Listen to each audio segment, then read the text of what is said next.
What's going on, everybody? Welcome back to Let's Talk Movies. Merry Christmas, Happy Holidays, and I'm Brad. Merry Christmas, and I'm Miguel. And things are looking festive here. I like this background. I made this like an hour ago, and I was like, you know Oh, what? I We're didn't gonna even, we're gonna I turn didn't the even know the festive up. background was changed. We're gonna. I did. Are Dog, we you were new talking. here? Hi, I'm Brad. All right, welcome. Dog, we were talking for like 5 minutes, and I didn't even see the background. That's hilarious. It's all right. Guys, so glad you're here. Again, Merry Christmas, Happy Tuesday. I know what you're thinking. Before I get into that, tonight on the show, we are going to talk our top 5 favorite Christmas movies of all time. And there's a couple of honorable mentions that I'm going to throw in there because this was hard. This may be a harder ranking than the whole Infinity Saga ranking that we just did last episode for 100th. But we're also going to do something very interesting. So, thanks to my mom who is watching the show right now. Shout out to my awesome mom. We're going to try and answer an age-old question tonight on the show. And that is Die Hard a Christmas movie? So many people debate about this all the time. And we got this awesome set. Miguel and I both got the same thing for Christmas. It's a Die Hard Christmas. You get a good look at the cover there. You got old John McClane on the cover with Hans Gruber. The Illustrated Holiday Classic. Written by Doogie Horner and illustrated by J.J. Harrison. Doogie Howser? What? Doogie Howser? No, I'm kidding. No, not Doogie, no. And it also, this thing's adorable. It also came with a little mini John McClane. A little mini Bruce Willis. Too, guys. We each have our own tiny little Bruce Willis right here in our hands. And not even that, it has a little suction cup. It sticks to stuff. You could stick it to everything. I'm trying to think where I'm going to put it, like, after we do this. Bro, the details I don't know, like, are good on this. Like, I know, you can it's see actually the small pretty little cool. red, like, bruises on these I things. know. When I got it out of the package, I was like, what is that? And I was like, oh, that's his, like, bruises and stuff on his back. Yeah. Because he looks, dude, I watched the end of it today just because I wanted to, like, see it again. Honestly, I need to go back, and it's been a long time since I watched Die Hard. Dude, Bruce Willis looks wrecked at the end of that movie. He looks wrecked. He is, like, soaked in blood, and I don't know. It's funny because you have to admit, it's almost like John McClane and Hans Gruber could be, like, metaphors for Santa Claus and the Grinch. People who like really dig far into it. Is that what they're saying? Yeah. I feel like that is what people say. You could. Do you have like a note? Do you have like notes on what people say about like that makes Die Hard a Christmas movie? No, I don't know, because it's set at Christmas time. I think that's pretty much the only thing. But there's a lot of movies that are set at Christmas time that I don't know. I wouldn't consider it a Christmas movie. I know, and there's a lot of movies because I was looking through a list on Google. Shout out to Unproductivity. I didn't even like. I just looked through the list of Christmas movies, and I was just gonna pick like 5. And like, there's a lot of movies I just didn't really think of as Christmas, but it's just the fact that it was during Christmas is why it's a Christmas movie. I'm like, bro, this does not. I want to have this computes in my head right now. Well, so that's going to be fun. We're going to get to that in just a minute before we rank our top 5 Christmas films. But again, I know what you guys are thinking. You're like, guys, Christmas was 2 days ago. Like we're past Christmas time now. Man, hush up. My tree's still up. Listen, it was funny. I actually tagged Julian because we took one. I still have this tree up in the movie room, but we took our actual tree down today. Like, sad face, but it needed to happen. It's okay. We're trying to get a baby's room ready. So I actually saw this article on LEX18 and I tagged her in it. Technically, if you really, really, really want to get technical, observed Christmas. Oh my God! And you go back if you go back to the Christmas Story. So if you think about it, so like the pagan winter solstice begins on December 25th. Jesus Christ was supposedly born on the 25th. So there's December 25th right there. Like, that's the date. That's why we celebrate Christmas on December 25th. But you also have to remember in the Christmas Story... Die Hard was in theaters for much longer than just Christmas. 13... No. But the wise men in the Christmas Story, it took them 13 days to make their way to Bethlehem to see Jesus, which is why January 5th, the 12 days of Christmas, January 5th, I think that's 12, 13 days, right? I don't know. I can't do math.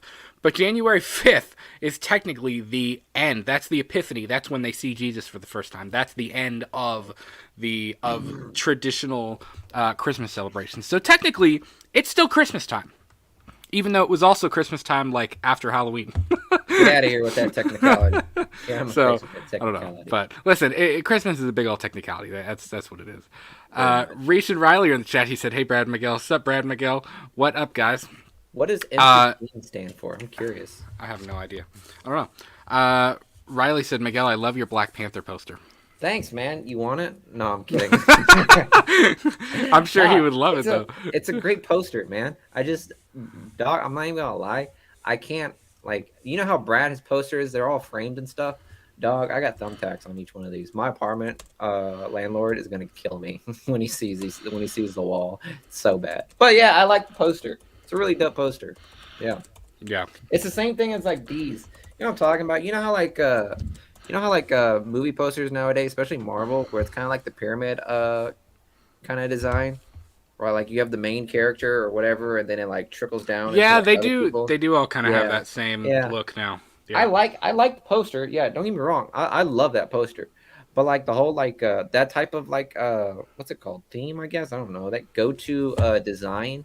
I don't know, that got kind of old.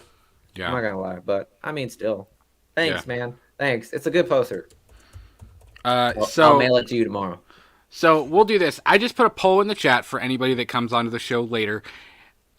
Tell us your thoughts. Is Die Hard a Christmas movie? The original Die Hard. Not Die Hard with a Vengeance or A Good Day to Die Hard, whatever. I know there's like 9 of them now. Don't make fun of that. Bruce Willis is a legend. Film.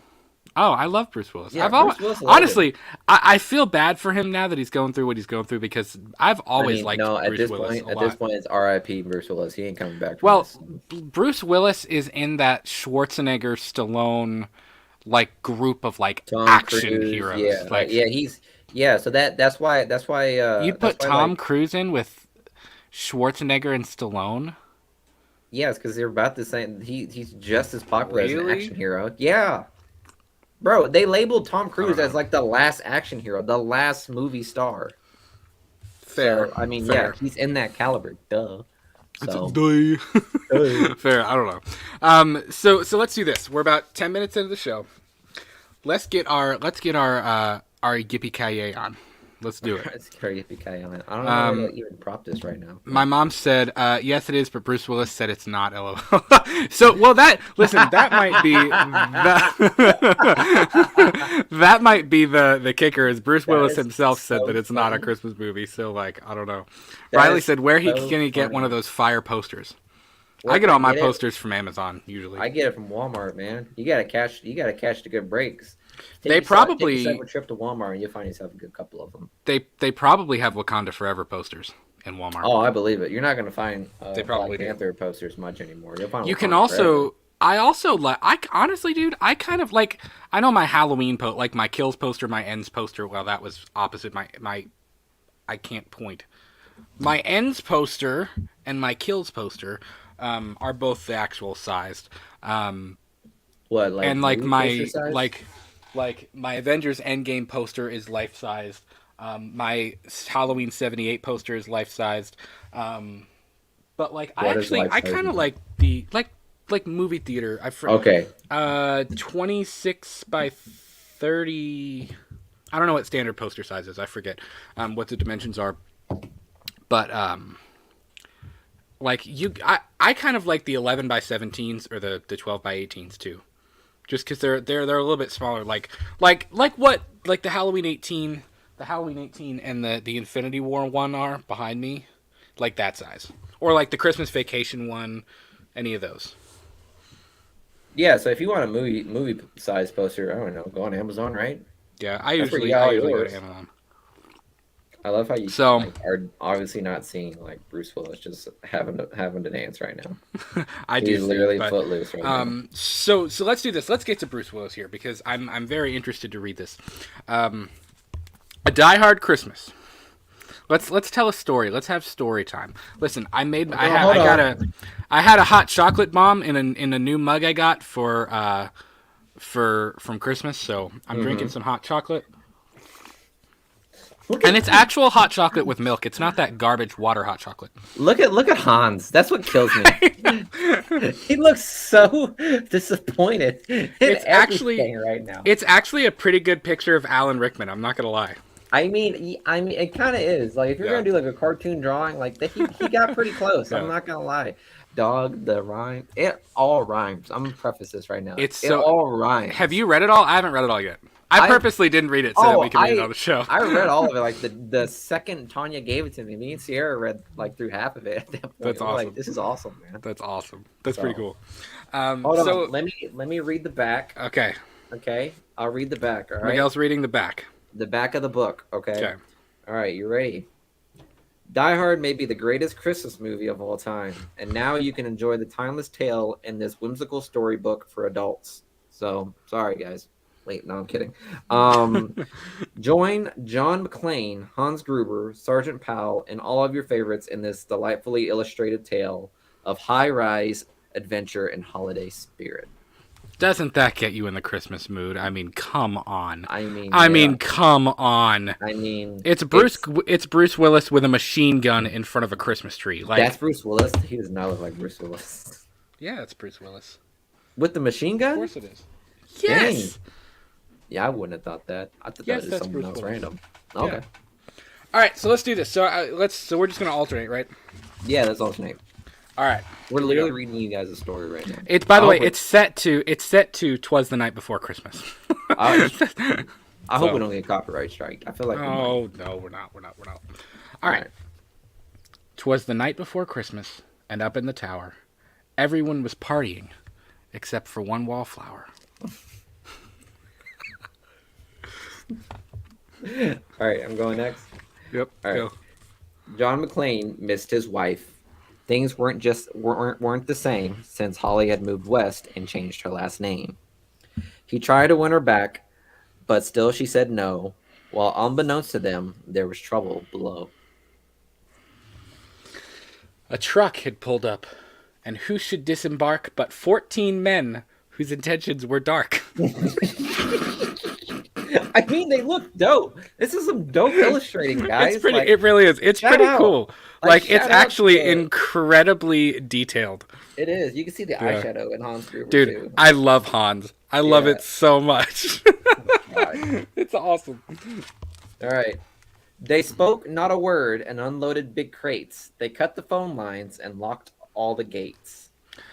Look, we gotta take a pause. So you even got the. I don't know if you can even see it. You even have the Nakatomi Plaza thing on there too. Yeah. It's pretty cool. Carl swept the ground floor, shooting every guard dead, while visions of bearer bonds danced in his head. Oh God! What? That illustration is so bad in this. They really did not hold back with this. All right. Oh, thank God I got this one. John took off his shoes, making fists with his toes. It actually worked. Well, what do you know? What? I love this, man. This is awesome. When out in the lobby, there arose such a clatter. He sprung to the door to see what was the matter. Dun, dun, dun. What? What to his wondering eyes should appear, holy crap, there are terrorists here. Oh my God. NSA. Hey, Trent, I'm just saying that word. Okay. I'm not saying anything at all. Okay. By no means am I influencing anything. But yeah. Holy crap. There are terrorists here. Did you show the picture? I did. Look. Julie just walked down here. We're reading the Die Hard Christmas story. You're trying to determine if Die Hard is in fact a Christmas story. And they're bringing a pretty good case. All right, you got next, man. John hid under a table where no one could see and watched Han question Mr. Takagi. Takagi? Is it Takagi? I forget. Takagi. Crap, yeah, it's Takagi. I forget. Takagi. I'm going to count to 3. There will not be a 4. Give me the codes to open the vault door. Well, look at the sweat beating out of his eyes. Jesus. Oh, yeah, you're right. He is all sweaty, isn't he? Yeah. Well, he's nervous, bro. I don't blame him. You got Bruce Willis with a handgun hiding under the table. Hans Gruber's trying to threaten you, getting codes. Like, I'd be scared too. How Bruce Willis didn't get caught, I don't know. J-Dead Million, what's going on, dudes? We are reading, so we're trying to answer the age-old question, is Die Hard a Christmas story? And we got this matching set for Christmas, the two of us. You got the whole Bruce. We have our own John McClane and everything, so we're in the middle of the story here. So I don't know the code. Oh my god! So go ahead and shoot. Okay, says Hans Gruber and Rui Tagaji's suit. My god. That's awesome. I mean, it's adult. It's an adult book. I don't know what to tell you, man. John tried to call the cops by pulling an alarm, but instead called the bad guys who tried to cause him harm. Okay. But John killed Tony, who had very small feet, and sent him to the terrorists as Yuletide treat. He put on Yuletide? Yuletide, bro. Yuletide? The hell is it? I'm reading from an angle, twat. He put a Santa hat on the German and eyes all aglow. Wrote, "Now I have a machine gun. Ho ho ho." Oh my god. What is this, bro? Oh, man. There's the iconic shot right there of him crawling through the air vent. Carl was furious. Tony was his brother. He chased John across the roof, and they shot at each other. John was able to escape through the ventilation shafts. "Come out to the coast," he sighed. "We'll have a few laughs." Shaft laughs. I about to say, I don't think you landed that rhyme, bro. Probably not. At Nakatomi Tower, Sergeant Powell appeared. He checked the whole lobby and saw nothing weird. He was pulling away, but didn't get far before Marco landed on the hood of his car. Oh my god. Powell drove away backwards, screaming in fright. "Welcome to the party, pal," John yelled with delight. See look at the donuts. Yeah. The donuts just come right out. Oh yeah, the donuts flying out of Pal's car. Yeah. That's funny. More police arrived, the FBI and a SWAT team, but Hans didn't mind. It was all part of his scheme. More rapid than eagles, his henchmen they came, and he radioed and shouted and called them by name. Now Eddie, now James, now Franco, now Uli, on Fritz and on Carl, on Longhair and Unruly. That's so childish. That's awesome. They look like a squad, cool. Though. Respect, That's so man. Awesome. Oh, yeah. It's a good-looking squad. Yeah. I love it. They shot the SWAT tank with surface-to-air missiles and knocked it away like the down of a thistle. Now, John McClane was angry indeed. He blew up 2 terrorists and called them jerkweed. Ellis told Hans, "Buddy, I'm your white knight." Hans shot him dead, giving the hostages a fright. Hans went to go check on the explosives fuse and saw that poor John wasn't wearing any shoes. All because he wanted to make fists with his feet. Yeah. This is awesome. John fled from Carl and Hans, but alas, he had to run barefoot over sharp broken glass. Oh, dang, dude. That's rough. His feet, how they hurt. His soles, oh so bloody. John crawled to the bathroom and called his good buddy. John was weary and ready to throw in the towel until he got a pep talk from Sergeant Al Powell. Powell was chubby and plump, a right jolly old cop, and he trusted the cowboy and the tattered tank top. Well, hold on, we gotta get that close up of Bruce Willis and his foot in the bathroom. Yeah, tough life, guys. Yeah. Tough life. And then Powell giving him his pep talk. When they're on the radio. But a reporter was probing into McClane's life and revealed that Holly was actually John's wife. Hans quickly flipped over the gold picture frame. "It's a pleasure to meet you, Mrs. McClane." Oh. His clothes all tarnished. I can't see. Tarnished. There's a glare. Tarnished with ashes and soot. John staggered to the roof, bloody and barefoot. Golly, man. This man did that all with that. He's a different man. He said, "I feel the Holy Spirit while y'all are reading this." Hallelujah. The explosives were wired to the rooftop with care in hopes that the hostages soon would be there. John warned everyone the roof would soon blow as a chopper strafed him with high-powered ammo. My God. Around his waist he tied a fire hose tight, and screaming an oath, jumped into the night. That's where we get our... come on, let it go. That's where we get our fire hose John McClane dangling. Fire hose John McClane. There's fire hose John McClane right there. He dangled in the air and gritted his teeth while flames encircled the tower like a wreath. Oh my God. Fiercely fighting his way back inside, John yelled out, "Hans!" He was done trying to hide. He limped to the vault like an old man on crutches, only to find Holly in his filthy clutches. Holly, sorry. John dropped his gun and his hands on his head. It seemed he and Holly would soon be dead. Did he really do this? That's funny. Yeah. Yeah, he's got the gun taped to his back. Yeah. like when he confronts Hans at the end of the movie. Mm-hmm. Yeah. You still got you said, but with the secret gun taped to his back, John shot I forgot. Surprise attack. But okay, yeah, I forgot. Yeah. Spoiler alert, Yeah, spoiler. Hans fell out of the window, still holding Holly's hand, and slowly, deliberately raised his firearm. The tenacious villain held on by his nails till John unhooked Holly's watch and said, "Happy trails." Bare bonds fluttered, like fresh fallen snow, as Holly embraced her blood-splattered bow. So Merry Christmas, and be kind to one another. And most of all, yippee-ki-yay, motherfuckers. There you have it. I'm gonna go ahead and say it. Die Hard's a Christmas movie. Settled. Say it. Right here. This is a solid. This version of Die Hard. 9.5 out of 10 for me. Yes. The novelization of Die Hard is the novelization. The Christmas book version of Die Hard is 1,000%. If this was a novelization, Jesus.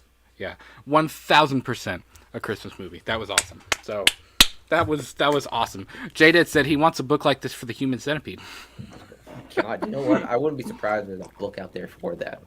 Let's be honest. Ugh, I wouldn't read that one. I'm good. Y'all, somebody else can read that one. Well, somebody else can handle that one. I'm good. We'll cover a different book. That was awesome. That was really, really fun. This is a cool read. This reminds me of I actually have it somewhere. I don't know where it is. Oh, it's over here. The Legend of Halloween, what David Gordon Green did, he turned Halloween into a children's book. It's that same kind of vibe. It's really, really cool. But this was, Mom, thank you. This was an awesome, awesome gift. Thank you. Now I got to figure out what to do with John McClane here. J-Dad, I don't know if you guys saw this, but it's so detailed. It's got all the bruises and stuff on his back. It's awesome. It's pretty cool. I love the markings, how he was writing notes on his arm. He was he has one checked off, and then Hans. I was like, it's got a lot of detail. It's even got the bruising along the hose. Nipples. On the hose. No. I mean, I'm not wrong. No. Yeah, wrong. I don't think it's his nipples. I don't think that's the point. There's bruises around his nipples. I'm not lying.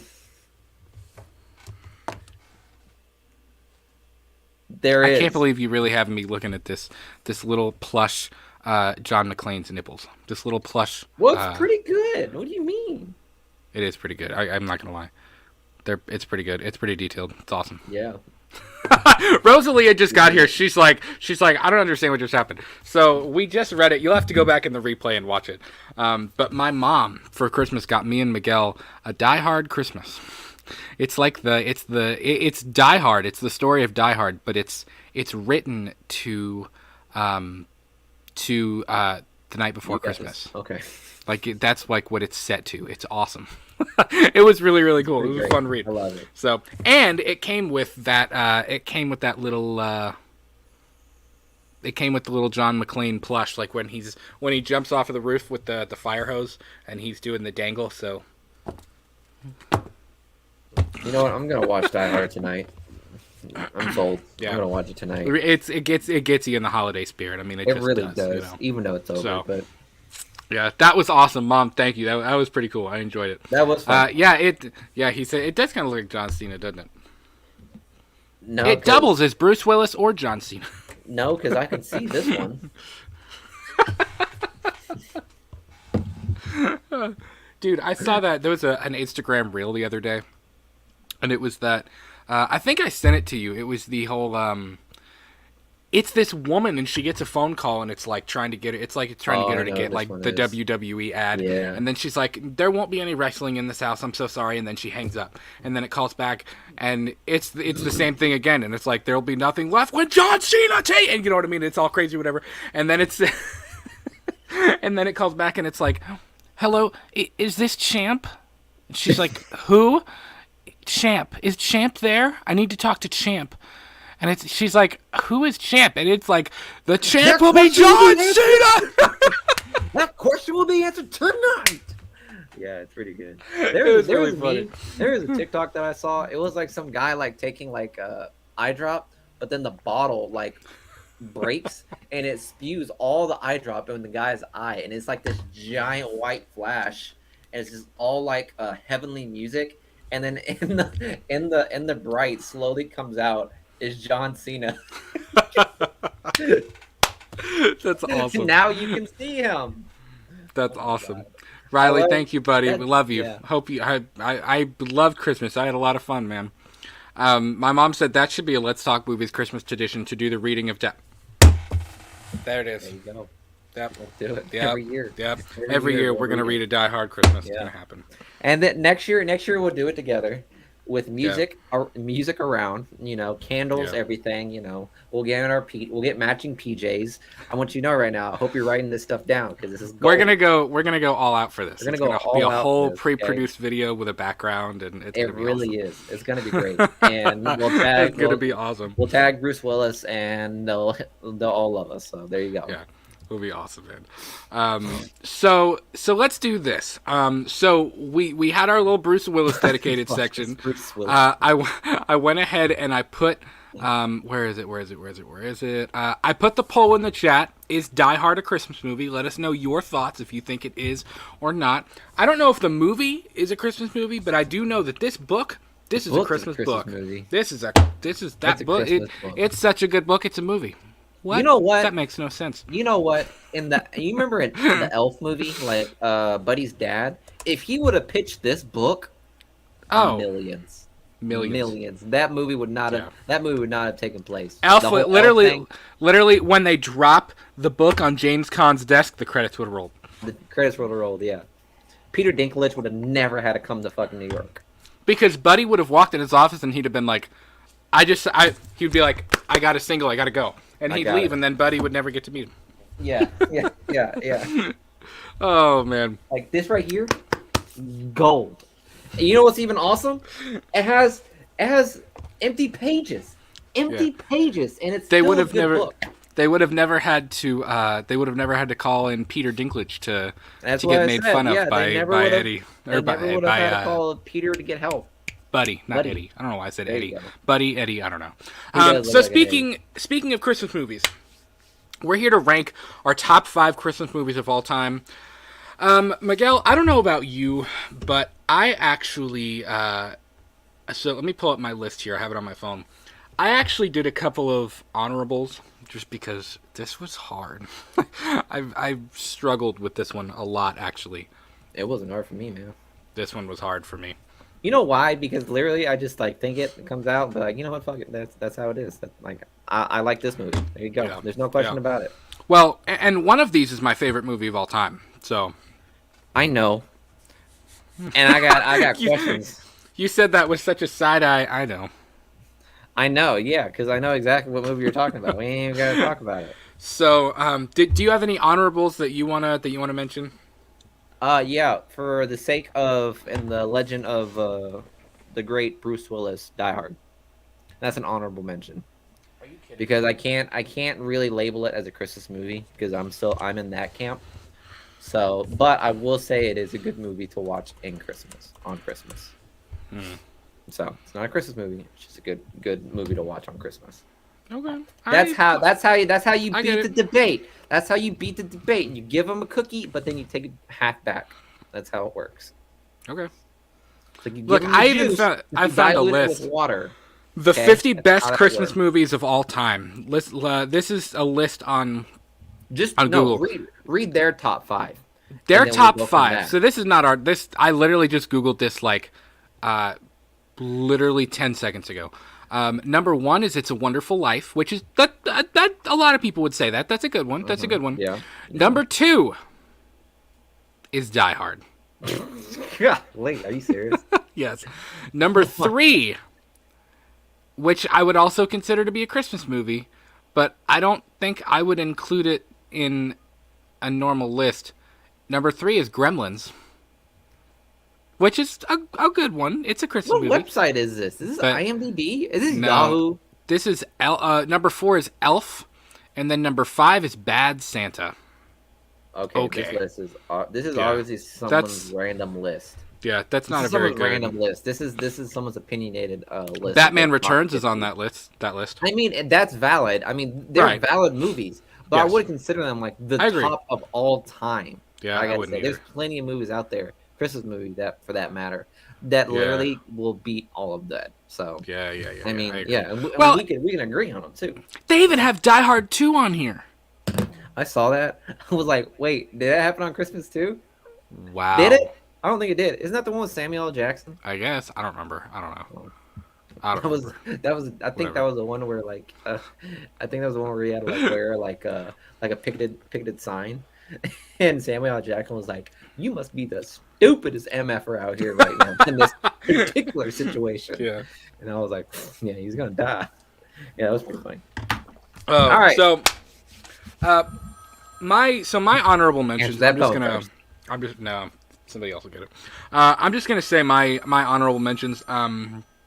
There were more. I could have added more, but the 2 that I had to put were Christmas in Connecticut from 1945, which is a really, really sweet movie. It's an old black and white film, but it's got a really funny story. It's a really well told film. It's very Christmassy. It's a good film. I really enjoy it a lot. We actually watched it. I'm trying to think. We watched it this year. It's probably like early December. We watched it, like that first or second week. But it's a fun movie. So essentially, let me get the actual synopsis because I'll probably Butcher it because I've never. I probably will. What is it called? It's called Christmas in Connecticut. It's from 1945. It's a romantic comedy Christmas movie, basically. So basically, there's this woman named Elizabeth Lane. Yeah, it's black and white. It's an old film. Yeah. There's this woman named Elizabeth Lane, and she lives in New York, and she writes articles. Is he related to John McClane? About no. It's just Lane, not McClane. There's no. We're moving away from Die Hard. But she lives in New York, and she's a writer. But she writes about this. She writes about herself in this fictitious way, like she lives on a ranch out in Connecticut with her husband and her kids, and she's a homemaker and stuff like that. And she's basically the female version of a bachelor. Like it's all a lie. Like everybody like reads her articles and stuff, but it's all a big lie. And there's this guy that always be truthful, man. Never lie. Well, she lies. And there's this guy who is in the Navy, and they end up crossing paths. But essentially, her boss is like, "Okay, I want to come see this farm. Like, I want to come see this farm." And she's like, "I don't know what to do. There is no farm. It's a lie." So essentially, like all the pieces come into play, and she ends up pretending married to the hot guy in Connecticut. No, but she ends up like going to this farm and basically trying to trick her boss into believing that this is her life and she's a homemaker. And it's really funny because like they're borrowing like neighbors' kids and stuff and like pretending it's their own, and she doesn't have any kids. She's like, I don't know what to do with a baby, you know what I mean? But her and the dude fall in love. It's a really fun movie. It's funny. It's really it's cool. That does sound good. That reminds me of that like story of like these like four bros that like. Do you know the story of the four bros that like bid their rifle to like the British like army or whatever, and like they just like they built a rifle. I'm sure if you guys look it up, you guys know what I'm talking about. But it's like these four bros like they just built like a rifle and they submitted it for a bid to like one of the British armies or whatever, and it won single-handedly. So they had to send like British like ambassadors or whatever to like check on the factory to make sure this is like all legit. So what they had to do was literally rent out just a garage and like for a day and just put like 12 different sniper rifles and like different stages to make it look like an assembly line. So whenever they came down there, they're like, wow, this looks like a very like successful like project area that you got going on here. But where is everybody? And the four guys are just like, they all went out to lunch by now, like 10:59 or something like now by then. So yeah, that just reminds me of that story. And I'm just telling the story while Brad's over here just slowly suffocating. I told you I had hot chocolate. I swallowed a marshmallow really wrong. Breathe, dog. Here, do it with me. There's a marshmallow in my windpipe. I can't breathe. Do it with me. Breathe. My buddy Krishan will do that. If I'm like coughing or like choking on something, he'll like come out of nowhere and be like, "Breathe, brother. Like breathe, easy. It's free. Breathe." Yeah, I apologize, folks. I was choking for a minute. My other honorable mention, and I struggled with this one because this is one of the few. Again, this would be a really fun episode to do sequels that are better than the original. Mm-hmm. But my other, I like part 2 better than I like part 1. But my other honorable mention is Home Alone 2: Lost in New York from 1992. I adore that film. You only like it I because of the really Trump do. cameo, don't you? No, that's not even what I was thinking. I honestly like the story better than I like the. I don't know. I like it. It's cool seeing him so out of his element and,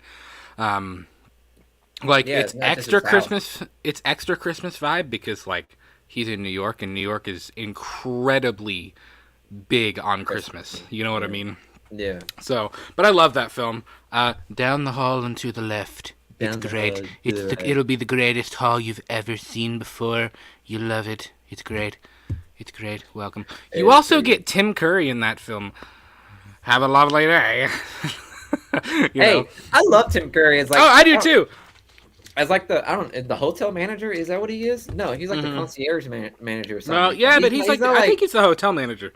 I don't think he is. I think he's like some like manager, bellboy, or whatever. He's like so low down the totem pole, but he thinks he's so high in the management system that he's like, oh, I gotta find this kid, and like no one cares or whatever. Cheese pizza. Cheese.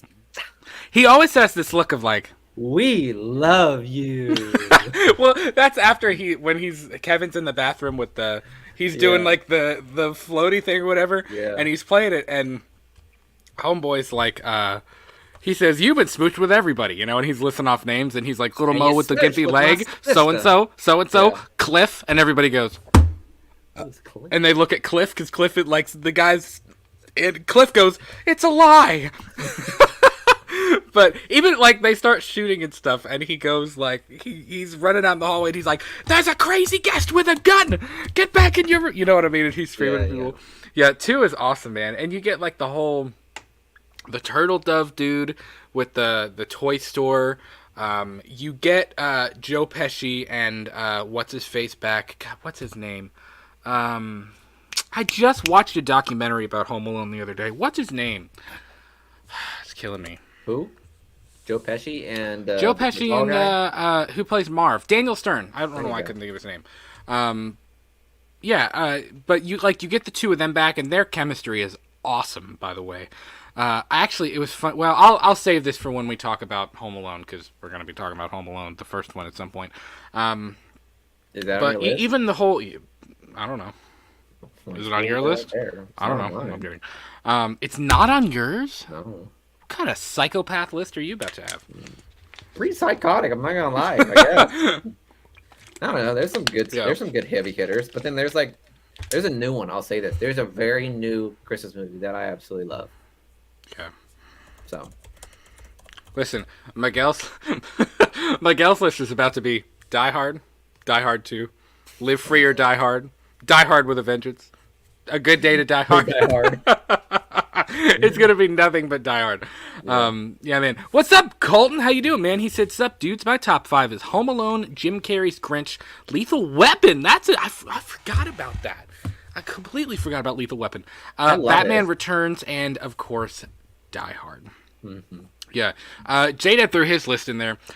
Scrooged, Batman Returns, Elf, Fred Claus. Fred Claus is a good one, too. And then National Lampoon's Christmas Vacation. Rosalia said, any horror Christmas movies in there? No, I didn't get any horror ones in there. I like Black Christmas. I like Silent Night, Deadly Night. I haven't seen Violent Night yet.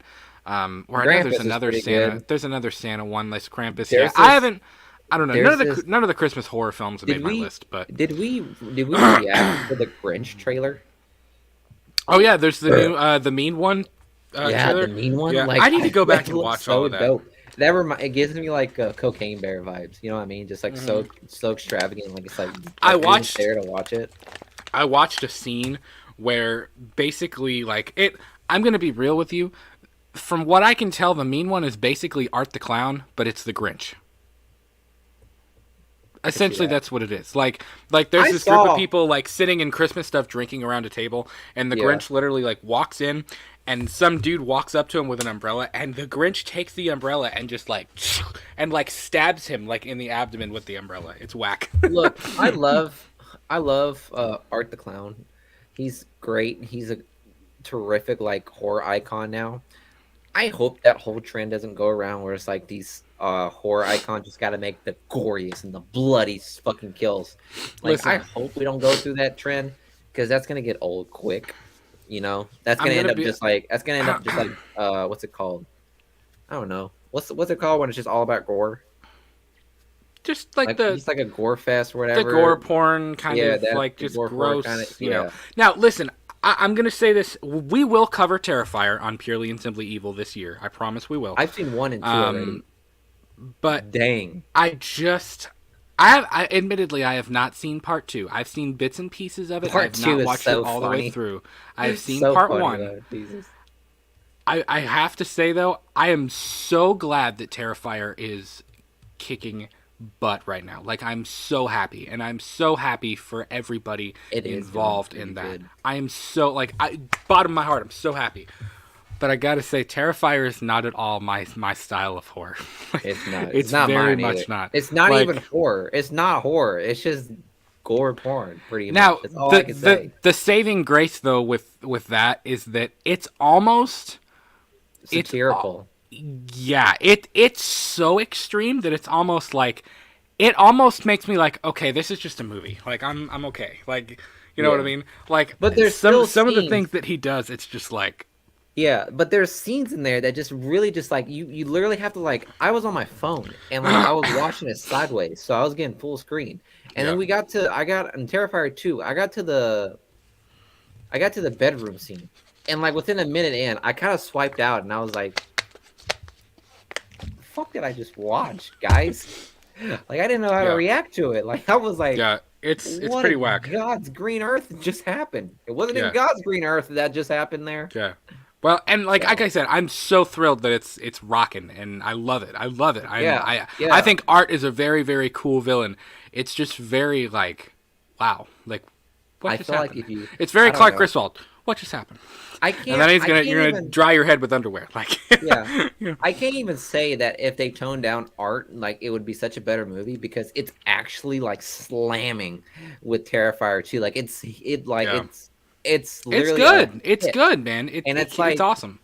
With everything that he's done, there's a scene in particular that involves trick or treating and the mother in the movie. and it's by far one of the most disgusting things. So about second or I third disgusting saw thing, I saw on and I Twitter just didn't know how today. to react. I saw on Twitter today that the director was like, part 3 is in development or whatever, and he was like, if you think the first 2 were gory, you have no idea what we have in store for the third one. How? And I'm like, How? I wow. think it's the I don't know. There's It's like, you oh, okay. guys know, if you guys have seen Terrifier 2, you know the scene I'm talking about. And it's not even necessarily like the gore of it that's happening. It's just the fact that it's happening for like 5 minutes, if not more, Yeah. that it's continually happening to this person. And you're just sitting there like it's like the stop, she's already dead kind of thing. It's like, fuck, man, they just keep Yeah. going it. Jaded said And if you we go go through through the that trend, trend, Rob Zombie will be golden. right? Jesus, I don't know. Rob Could Zombie's you literally gonna. imagine an entire horror trend of Rob Zombie's like style like that? Could you imagine next year you hear in the news that Rob Zombie is set to direct Terrifier 3? That's not gonna happen. I think they're I don't know. Rob pretty happy Zombie, with their crew. That's not gonna happen. I don't know. Rob Zombie could drop some serious bucks on an independent project and they'll go right in production. That's With not the gonna right, happen. I don't know. Although That team has to be like literally like this to like say, you know what? No, we want to make what we got to say. Derpy, what's up, man? He said, "Hear me out. I got mine. Throw it in the chat, man. Let's hear it." So do you have any honorable mentions, Miguel? I don't. It was Die Hard. I thought you said Die Hard was a part of your list. No, Die Hard was an honorable mention. Oh, Yeah. okay. I said Die Hard. See, I said I'm in the camp of Die Hard is not a Christmas movie, but it's just a really good movie to watch. Yeah, yeah, Rosalia. If Rob Zombie directed it, Art would be recast as Sherry Moon Zombie. Yeah. Did you hear the reviews of that the monsters? I heard it was trash. I didn't watch it. I heard it was trash. I still want to watch it just because. I do too. But there are so many movies that I need to sit down and watch. I think honestly, one of these days during the rest of my Christmas break, I think I'm just gonna sit and watch movies literally all day. Yeah, he's been lacking. I have so many things that I need to watch. I put in the work to watch movies. You know, we can't be a podcast about movies without watching movies. So yeah, your boy's on the game. Oh man. if he don't show signing divorce, I say signing divorce papers. I feel like that's probably like part of their deal, like in the marriage. It's like, put me in every movie or I'm out the door. You see me and we see you, you're not gonna get any better. I hate everything. Derpy said number 5 is the Santa Claus. Oh, that's vibe. That's a vibe. Is that on your list? It's lacking. He's dead lacking. Honestly, right now, I'm a little worried that. Okay, no, we're good. He sat there still for like a good couple of seconds to the point where I was like, "Well, my internet cut off." No, okay. The Santa Claus would be one of my honorable mentions too. I'll throw the Santa Claus in my honorable mentions because I do love those. Don't sit here and change the list, okay? You're set, dead, and locked. You're a teacher, and you're changing. You're changing on the presentation. I'm changing my answers. Yeah, you're changing your answers. The Santa Claus is a really good one. I do love that film. It is. It's a great movie. Number 4, The Polar Express. Dude, the Polar Express is as much a horror movie as anything I've ever seen. Number 5. Oh. The Polar Express is it's not a terrible movie, but it is a horror movie, bro. Their eyes are like googly, like they face in like different directions and stuff. Like it's crazy. I like it. I like the Polar Express. Number 2 is Home Alone. Number 3 is Elf. Number 2 is Home Alone 1 and 2, fitting 2 movies in one slot. There you go. Number 1 is Christmas Vacation, and my honorable mentions were The Gremlins, Die Hard, and The Night Before, and Scrooged. Nice. Not bad. It's a good list. It's a very good list. Rosalia said The Miguel Claus. Yeah, man, but you listen. If you walked outside with your kid and you saw Santa dead in the grass, and he evaporated into thin air, would you put on the coat? Would I put on the coat? Yep. Because that would mean you were the next Santa Claus. Hell yeah, man! You can get my Mexican chanclas. I'll wear those with the red coat.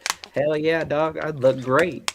you walk in you get back to the North Pole and it's like, all right, I'm the first Latino Santa Claus. Like things are gonna change. Call me Santiago Claus, dog. I'm on it. I am on it. My jacket's gonna be buttoned up to the fucking top. There's only one button. Everything else is unbuttoned. There you go. My hat, my Christmas hat's like right there. Yeah, some kid's gonna catch you like going down there should be or something. They're gonna be like, "You're not Santa Claus." You're gonna be like, "Hey, shut up." Okay, go back to sleep. It's not ho ho ho. It's Sup Holmes. So dumb. Oh my god, I couldn't imagine. I'm sorry. She said, "Ho ho, essay." Dude, I couldn't imagine you as Santa Claus. That would be the best thing ever. It'd be hilarious. All right. Stand on guard. Stand on guard. It's Molly. I don't know what she's doing. All right, so your number 5, Miguel. What's your number 5? Your 5th favorite Christmas movie of all time. My 5th favorite Christmas movie of all time. Now, hear me out. Brad's never seen it. I know that for a fucking fact. Medea's Christmas movie. I've seen it. Tyler Perry's Medea's Christmas movie. I've seen it. It's a good movie. I've seen it. Good. Pretty good. Anything that Tyler Perry made with Medea in it, absolutely baller. It's a good movie. And Medea's not even really she's in it a lot too, actually, if I think about it. It's absolutely hilarious. I don't know the actor's name. I don't know the characters' names or whatnot, but pretty much there's this young lady and she's living in like, I don't know, somewhere in like Tennessee or something, like Alabama, I think it is, Alabama. And they have to they're trying to save their Christmas celebration town, and they have to do some they have to take some money from this guy, and it's a whole you can't say Christmas or you can't say angels, whatnot. They're trying to make them be a very commercialized Christmas celebrations, and it's not all good. Yeah. But while that's happening, the girl's mother wants to visit her, and the girl's mother is so excited to visit her, and she had this whole idea of her life and whatnot. But what she doesn't know is that the girl is actually already married. And to make it worse, she's actually married to a white guy, and her mom is not about that interracial relationship. So it's that little undertones of relationships, interracial relationships, and all that. And you have all that going on. Larry the Cable Guy's in the movie. He's the dad. That's hilarious. The interaction between Medea and Larry the Cable Guy, the chemistry between those two, absolutely hilarious. A lot of great laughs. I love that movie so much. It's a good Christmas movie. I watched it the second December first came on. I played that. I said I don't care. I played Medea's Christmas movie. I was all about it. That's pretty cool. And I want to check out the Medea's Boo. I think it's Boo 1 and 2. I think those are pretty dope. So that's my 5. That's awesome. So my number 5 is actually going to be How the Grinch Stole Christmas from 2000, the Jim Carrey version. I like this film for many reasons. It's nostalgic to me because this is probably, I'm going to be real, this is probably the one from when I was a kid that I remember. It was prime time when I was a kid. You know what I mean? Growing up, it's one of those movies you've seen it a million times. You could quote it. You know every scene, every frame, and it's really interesting. Ooh, that's it. I'm not going. You know what I mean? Yeah, you're not gonna keep going.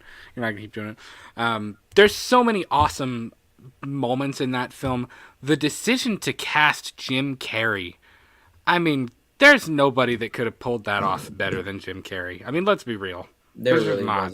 There's not. When you look at everything that Jim Carrey did on Saturday Night Live, and you look at his film career, I mean, he's such a talented dude when it comes to the facial expressions and the voices and the just total Jim Carrey of Jim Carrey was on full display with the Grinch. Did you know that the makeup for the Grinch was so excruciating? Did you know Jim Carrey had to be trained by the fucking CSI on how to endure torture because the makeup was so bad. It's funny. Well, it's like you're being like, it's like he said in an interview, he said being buried alive in the costume. That it got to the point where he had like all these like little tips and tricks on how like, you know, ground himself, which was like, you know, hitting himself in the arm. So you could just see like the Grinch like offset just like just like hitting himself and smoking. So you could see him just over sucking down a cigarette and just slamming his fucking thigh. There's videos where he was like, I had to smoke cigarettes all the time, like literally all the time. And he you know, because essentially the Grinch suit was a spandex suit that had been spray painted green.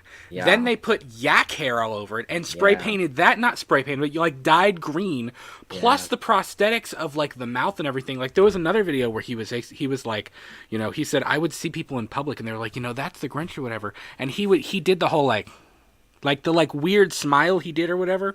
Like I can't even do it. Like nobody can do facial expressions like that. And he said parents were like, I thought that was fake. Like, you know, and like prosthetics, and he was like, nope, it was me. I did it. He's like, it was all me. That's Jim Carrey. Cause like ever since a child, he's been like, I think he said that ever since he was a child, he was just like, he just make faces in the mirror, and he got so good at it. Check out the Clint Eastwood Jim Carrey when he like acts like Clint Eastwood. And he'll start off like,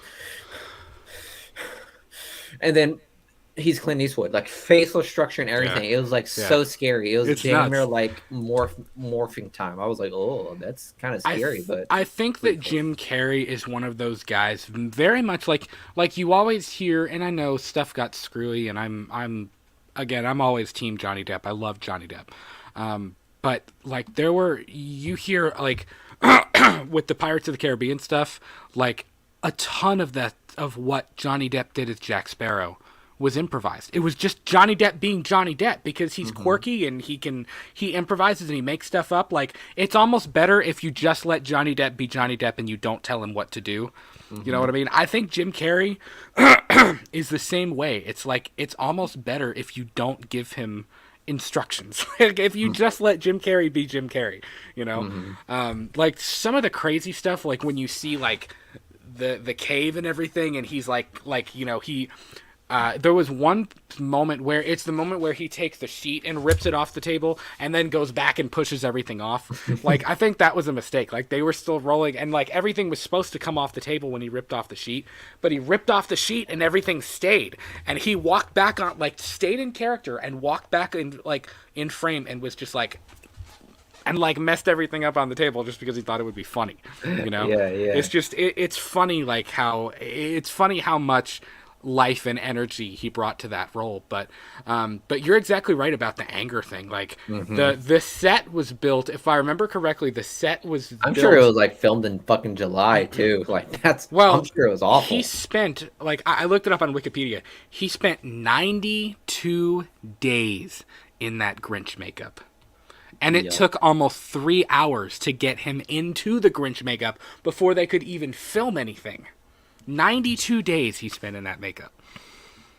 Good God, no. And like you said, I don't remember if it was the CIA or the Marines, but they had to get somebody like he couldn't cope with SEALs, Navy SEALs or something like that. Yeah, like they had to like basically it was somebody who taught people how to endure torture, and they had to like give him like ways to cope and like calm down with like the claustrophobia and the feeling like you're drowning, you're like you're suffocating kind of thing.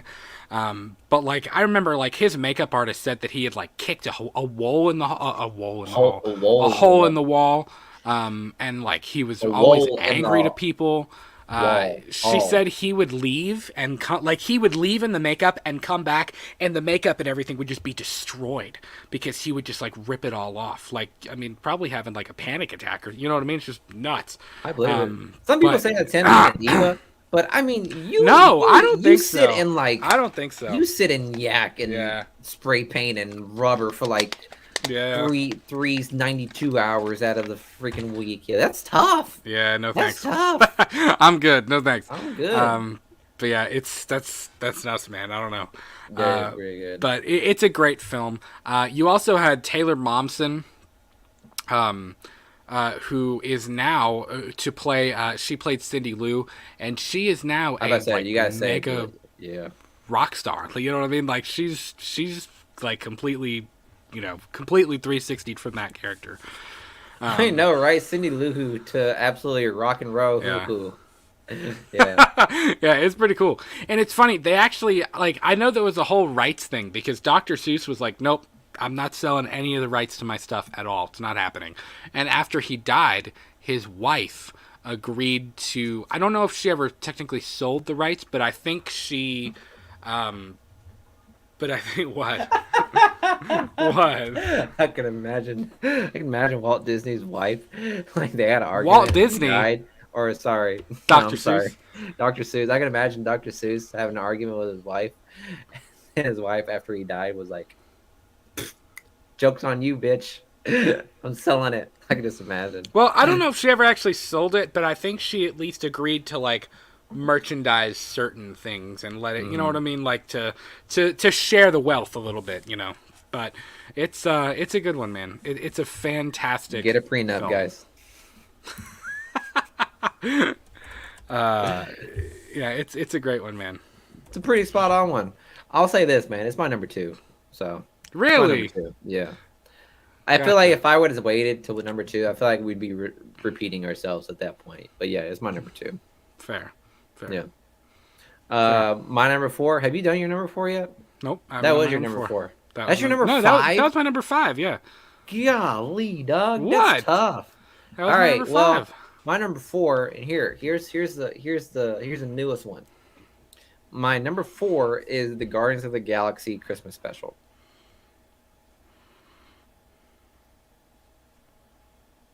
Really? That took him a while. It took me a second to process. Like, that's of all Christmas movies, that's your number 4? Yeah, man, I like it. I like it, dog. Because it's. I mean, I had to put something that's new. And I felt like I needed to put something that's bold. I respect it. It's bold, but I respect it. Yeah, it's pretty good though. That's a bold choice. Well, the reason why, because I think Shay did said unsubbed. Yeah, I listen. I might unsub myself. I'm sorry. Hey, well hear me out, okay?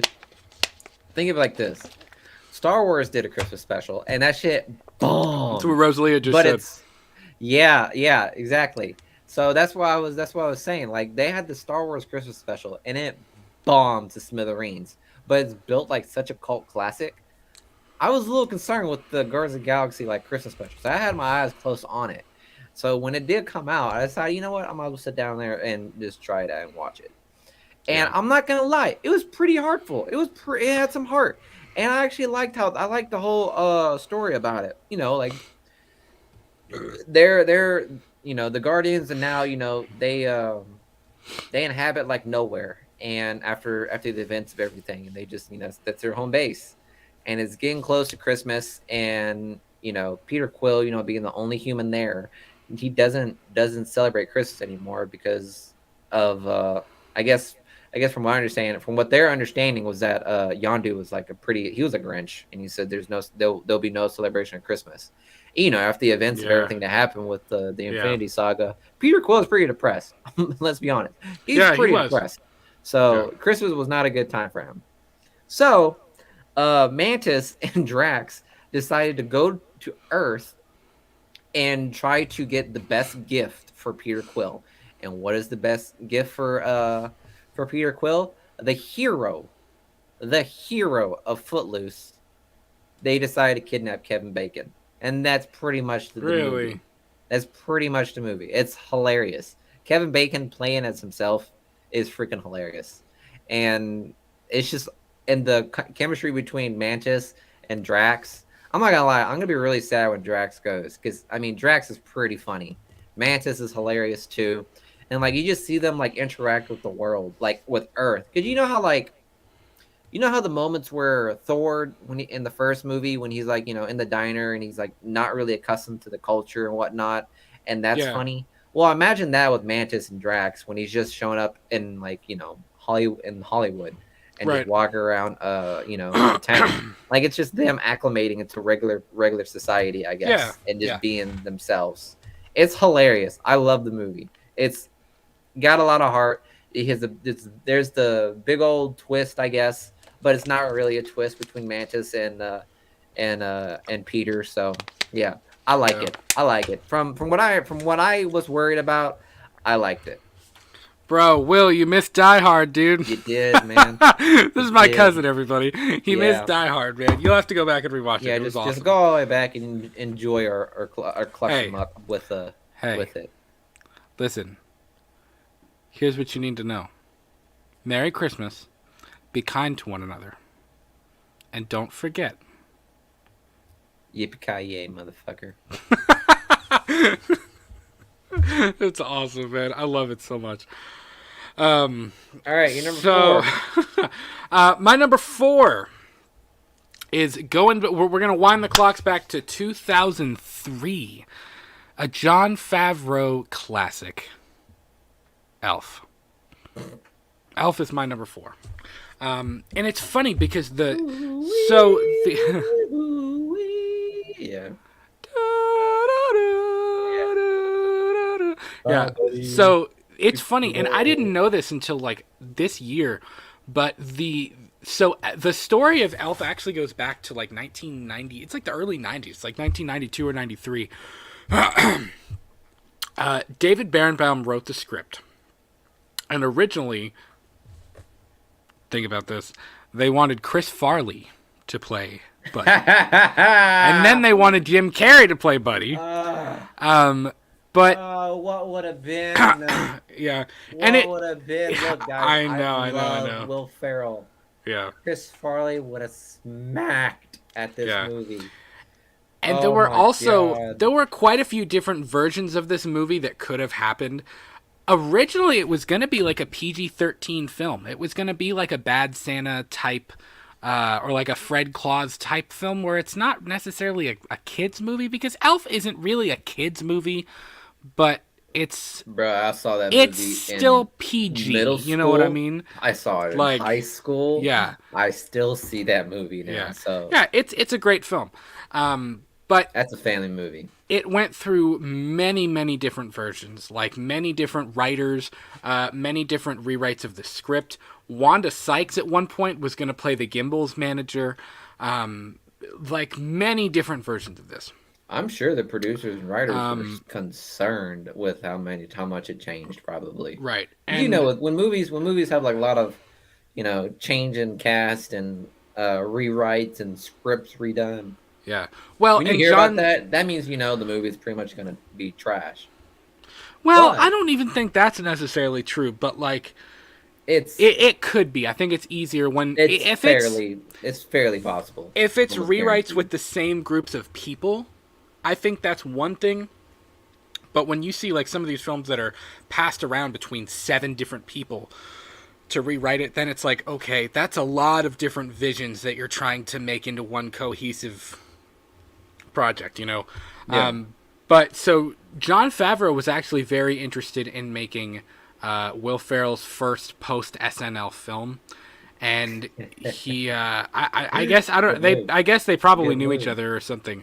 Yeah. But it was originally going to be like a PG-13 film. It was much darker. It was much darker comedy. Not horror, not anything like crazy, not like crazy rated R comedy. Just but it was a little bit more adult than the actual film is. But they kind of realized that they could make this more of an ode or a nod to the old Christmas specials, like the stop motion Rudolph the Red-Nosed Reindeer, the Frosty the Snowman, the Santa Claus is Coming to Town. Like I actually have.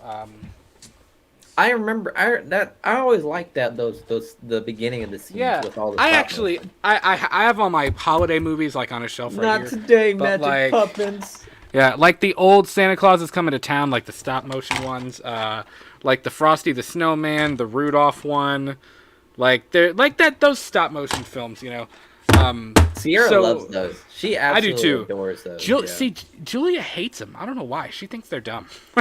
She's like, I watched the Rudolph one, and she was like, "How much more of this is left?" I said 25 minutes. She was like, Dang. I was like, sorry, I like him. She didn't have the Christmas spirit, I guess. Jaded, that's awesome, man. He said, I wrote a short about Jay and Silent Bob Save Rudolph. That was heavily inspired by Elf. That's pretty cool. I like that, actually. That sounds awesome, dude. You might have to share that with us.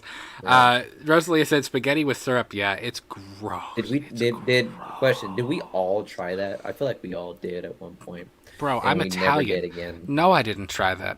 I did. Spaghetti with syrup and M&Ms and vanilla and... No, you mean to tell me after Elf you didn't try it? Hell no. Hell no. Respect. No. You're a lot stronger than a lot of us. Nope. Couldn't do it. But yeah, like there were... Where'd my other screen go? I had notes here, and my entire screen just went away.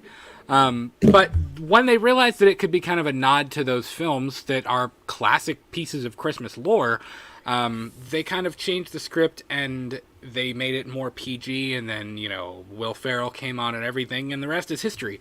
But like, again, it's one of those things, like Will Ferrell was just perfect for that role. It was another one of those like just like the perfect time, the perfect person type things. The same thing with James Caan and Zooey Deschanel. You get Ed Asner as Santa Claus, who is awesome. He's an awesome Santa. He's one of my favorite Santas of all time. Dang, we're gonna have to rank our top Santas. You realize that? Ooh, that would be a good one for next year too. There's a lot of Santas out there. Dude, I'm gonna be honest with you. That list will be hard.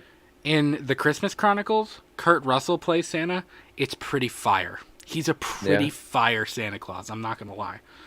He really I don't know. Is he like a actiony kind of like Santa Claus in the Christmas Chronicles? Not as much as you would think. Okay. Not quite as much as you would think he is. Okay. But yeah, that's disgusting. Lasagna and Hershey's chocolate syrup. Nope. I'll tell you what's a good mix though.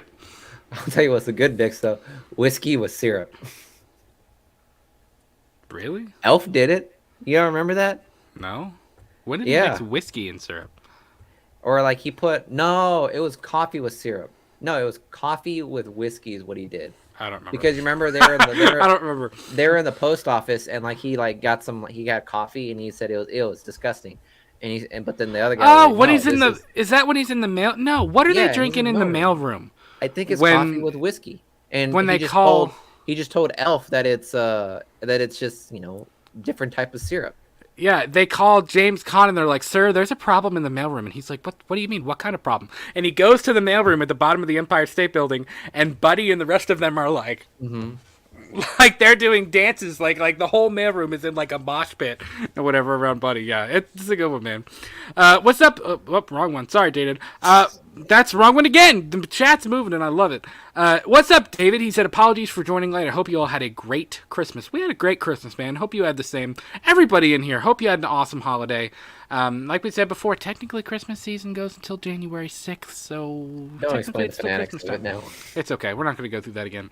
Kyle Curtis Flat, what's going on, buddy? He said, hey, Brad and Miguel, see both of you on Friday. Yes, on Friday, Miguel and I are joining Kyle and a laundry list of people that I do not remember, I'm sorry, over on Return of the Living Flat to talk about our favorite moments in horror that define the genre. So that's going to be a really fun time. Please come out and support Flet's channel. It's going to be a really good time. And J-Dead said, everybody's here but the sex bots. Listen, don't speak their name. Don't speak their name. It's going to be like in the next 5 minutes, I guarantee you they're going to It's literally going to be like, I smell chat going. Yeah, a bot somewhere just went, they're streaming. But yeah, man, definitely come out on Friday night, 9 p.m. Eastern, I think it's 9 p.m. Eastern, not 8. We're going to be hanging out with Flet and all those guys over on his channel, and we're going to talk some horror. So it's going to be a good time, man. Always looking forward to hanging out with people.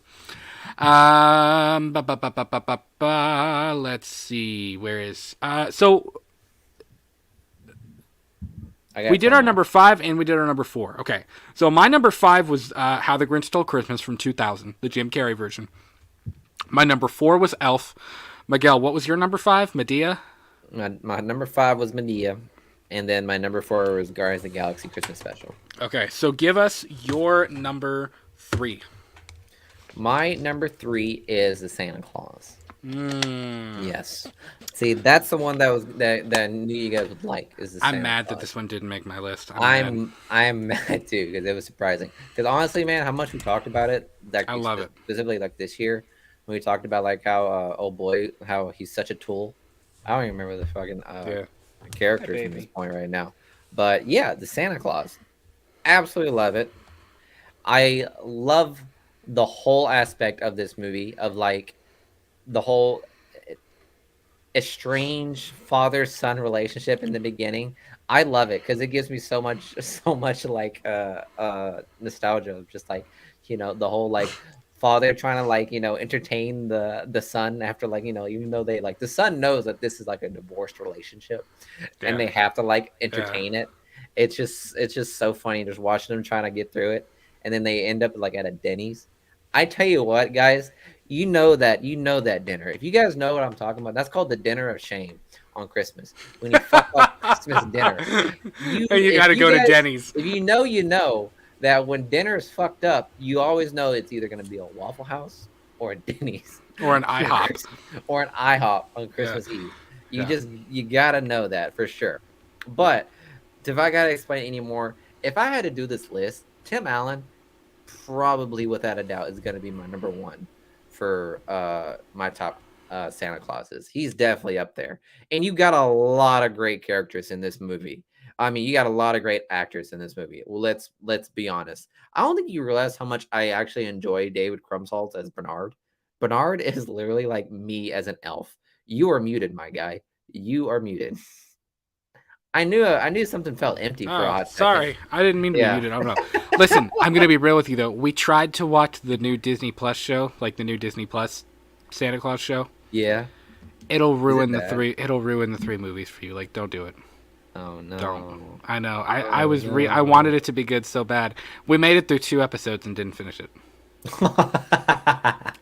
I was like, nope, this ain't it. It's not. I just can't do it. I can't. That's so unfortunate, man. I know, it's sad. I know. But I know. Nonetheless, Bernard the elf literally would be me as an elf. Let's be honest. I would literally be Bernard in what sarcastic and a sarcastic asshole who really doesn't care for Christmas, but is just doing it as a job. Try to understand this. Yeah. He says, "Are we on a break or what?" No, I'm kidding. But yeah, the Santa Claus, absolutely favorite movie. It's got a lot of heart too, the whole divorce and child custody thing and all that stuff. It really tugs at your heartstrings with those moments too. Like you could see like Tim Allen just as he's trying to navigate being Scott Calvin and Santa Claus and it not working. What? I forgot about that. Are we on a coffee break? We don't drink coffee. Yeah. Then get back to work. Yeah. Boy, let me tell you, the hot chocolate, we don't see the hot chocolate. We just see the cup. But you tell me if that isn't the most delicious cup of hot chocolate I bet it's in the world. Great. Creamy, rich chocolate. Absolutely delicious. I bet apparently. It's great. She's been refining it for like 2,500 years, apparently. Yeah. So it's just right. Yeah. I've never seen the hot chocolate. I've never smelled the hot chocolate. Never tasted the hot chocolate. But sure it's fire. It slaps. Yeah. Yeah. Rosalie, that's another good one. Michael Keaton's Jack Frost movie. Of course, it's a Christmas movie. Yeah. Oh boy, it's a great movie. Is that the one where he turns into a snowman? Yes. Yeah. Yes, where he dies. He dies and is reincarnated as a snowman. As a snowman, yeah. And then he dies again as he melts away. That kid, that's when you can bring in Jamie Lee Curtis. Trauma. Yeah. It's like you go and tell your friends like my dad got reincarnated as he's the snowman in my front yard. Yeah. There was a crude ass meme, and it was showing like an old lady, and it was like a whole story about like a penguin, just got out of the zoo and walked up to this old lady, and she was petting it, and on the caption it said, "Now just imagine this old lady telling her family how she petted a penguin in the park." And then they just sending her off to the homes. Yeah. Like there's not something that you're gonna believe from hearing that from an old lady. Yeah. But back to Santa Claus. It is without a doubt one of my favorite Christmas movies. What's the kid's name? Charlie. Is Charlie, it? yeah, the kid in the Santa Yeah, Claus. Charlie. Eric Yeah. Lloyd. Let me tell you something right now. Charlie, because me and Sierra watched it. Charlie, listen. I'll say this. Sorry, I'm getting sidetracked right now. Okay, the stepdad is a tool, but Charlie is such a gaslighter. It's not even Oh, funny. he is. The kid is like 6 years old in this movie, but yet he's the best gaslighter, better than any Chad that you've ever met. He is the biggest gaslighter ever. And I just every time he talks to when Scott Calvin gets on the Santa Claus suit for the first time, you could just feel it. You could just feel the gaslights coming from Charlie. And Yeah. I like elbows here, and I said, this guy's a Chad. This guy is just making him like this is manipulation right now. Like this is straight up grade A manipulations. Like my therapist would be like, "Wow, this is hard." So, he knows what he's doing. Like he's taking this seriously. He really does. But yeah, man, that's a great film. It's a great number 3. Yeah. My number 3 is the first Home Alone from 1990. First one. Now, again, I think I don't know. It's pretty equal. I mean, they're both amazing. But I do like part 2 a little bit better than part 1. But with that being said, there's actually a really, really great documentary on Home Alone on a Netflix series called The Movies That Made Us. I encourage you to go check it out. It's really, really cool because the production of Home Alone was actually kind of a nightmare. I believe you know, like obviously the greatness that be John Hughes. This Home Alone is a product of his, and he was about to go on vacation. And he was like, he started thinking about, like, he was making a list of things that he didn't want to forget. And he was like, what if I left my 10-year-old son at home? Like, what would he do? Like, what would he, like, that's where Home Alone came from. He was like, if I left my kid at home, like, what would happen? You know what I mean? So he basically wrote the screenplay quickly, I think. I think he wrote National Lampoon's Christmas Vacation and Home Alone about at the same time. And, basically, it was going to be a Warner Brothers film, and there's a lot of factors that led into this, but so essentially, Warner Brothers was very strict about the budget. They and again, if you go back and watch that documentary, there's a whole lot more information. But they were like, there were so many issues with, like, no matter what they did, they kept running into, like, okay, the budget's going to have to be higher. The budget's going to have to be higher. The budget's going to have to be higher. They wanted it less than, like, $10 million or something like that. And their budget was at, like, $14 million. It was, I mean, it wasn't, like, crazy higher, but it was a lot higher than what Warner Brothers wanted to pay. Mm-hmm. And essentially, they built the Home Alone house, the interior of that house, in a high school gymnasium. That's not a real house. The exterior shots, like, of the McAllister house that everybody always makes the joke of, like, what the hell did did Kevin's dad do to afford that house? Like, you know what I mean? In Chicago. Drugs. he was a drug lord, of course. Drug lord, yeah. But the exterior is an actual house that they filmed at, which we're going to come back to in a minute. But the interior of that house, all of their production offices and stuff like that, I forget where they filmed, but they built that house in a high school gymnasium. They built it and set it all up. Like, all of the interior stuff is filmed in a gymnasium. I'm okay with that. That's pretty dope, man. It does. It's cool, and it looks really good. But it makes sense why that budget kept going higher. Yes, and it kept going higher, and Warner Brothers actually at one point, like, in the middle of production, said, all right, we're pulling the plug. This is done. They were like, we're not going to make it the money back on this. They thought Home Alone was going to be a complete flop. They thought it was going to do absolutely nothing. So at the box office. Budget? What was the budget in total, and what was the profit that it made then? The total budget, it went up. The budget is listed on Wikipedia as $18 million, and Warner Brothers wanted it like less than $10 million or something like that. So it was just like it was never going to work. But So literally, like right before, I don't think John Hughes was on set all that much because Chris Columbus, obviously, who directed Home Alone, was directing Christmas Vacation. But him and Chevy Chase really didn't get along, which again is something we're going to come back to in a little bit. But so Chris Columbus was like, I'm out. I can't do this movie. I can't. I'm done. I'm done with Chevy Chase. I'm done with this. So he switched gears and went to Home Alone. So they're having all the production issues with Home Alone, and they're trying to get this thing made. They had a different person. Daniel Stern didn't play Marv at one point. Like it was not Daniel Stern. It was somebody completely different with Joe Pesci. Really? They actually had to go back and refilm all of their scenes once Daniel Stern came on. Yeah, but Warner Brothers pulled the plug during production. They were like, "We're done. Home Alone is done. We're not making the film. You're all fired. Go home."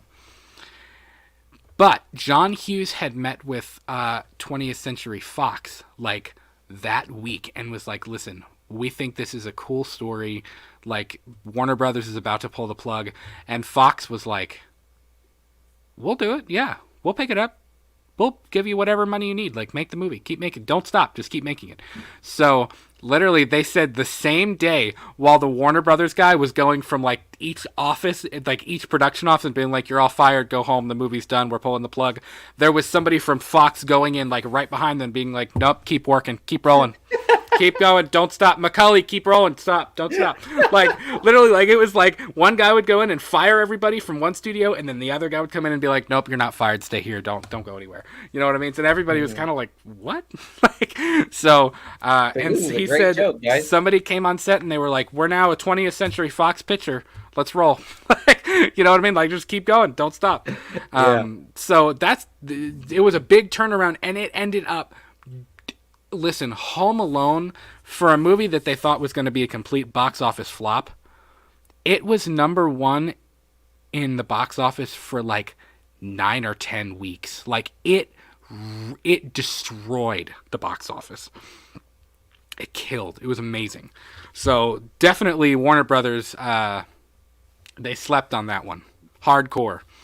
That could have been a really, really great thing for them. And they didn't do it. I mean, I believe it at this point. So, I did not know that it was dropped and then picked up with a studio within like 24 hours. Yep, that's pretty cool. Yeah.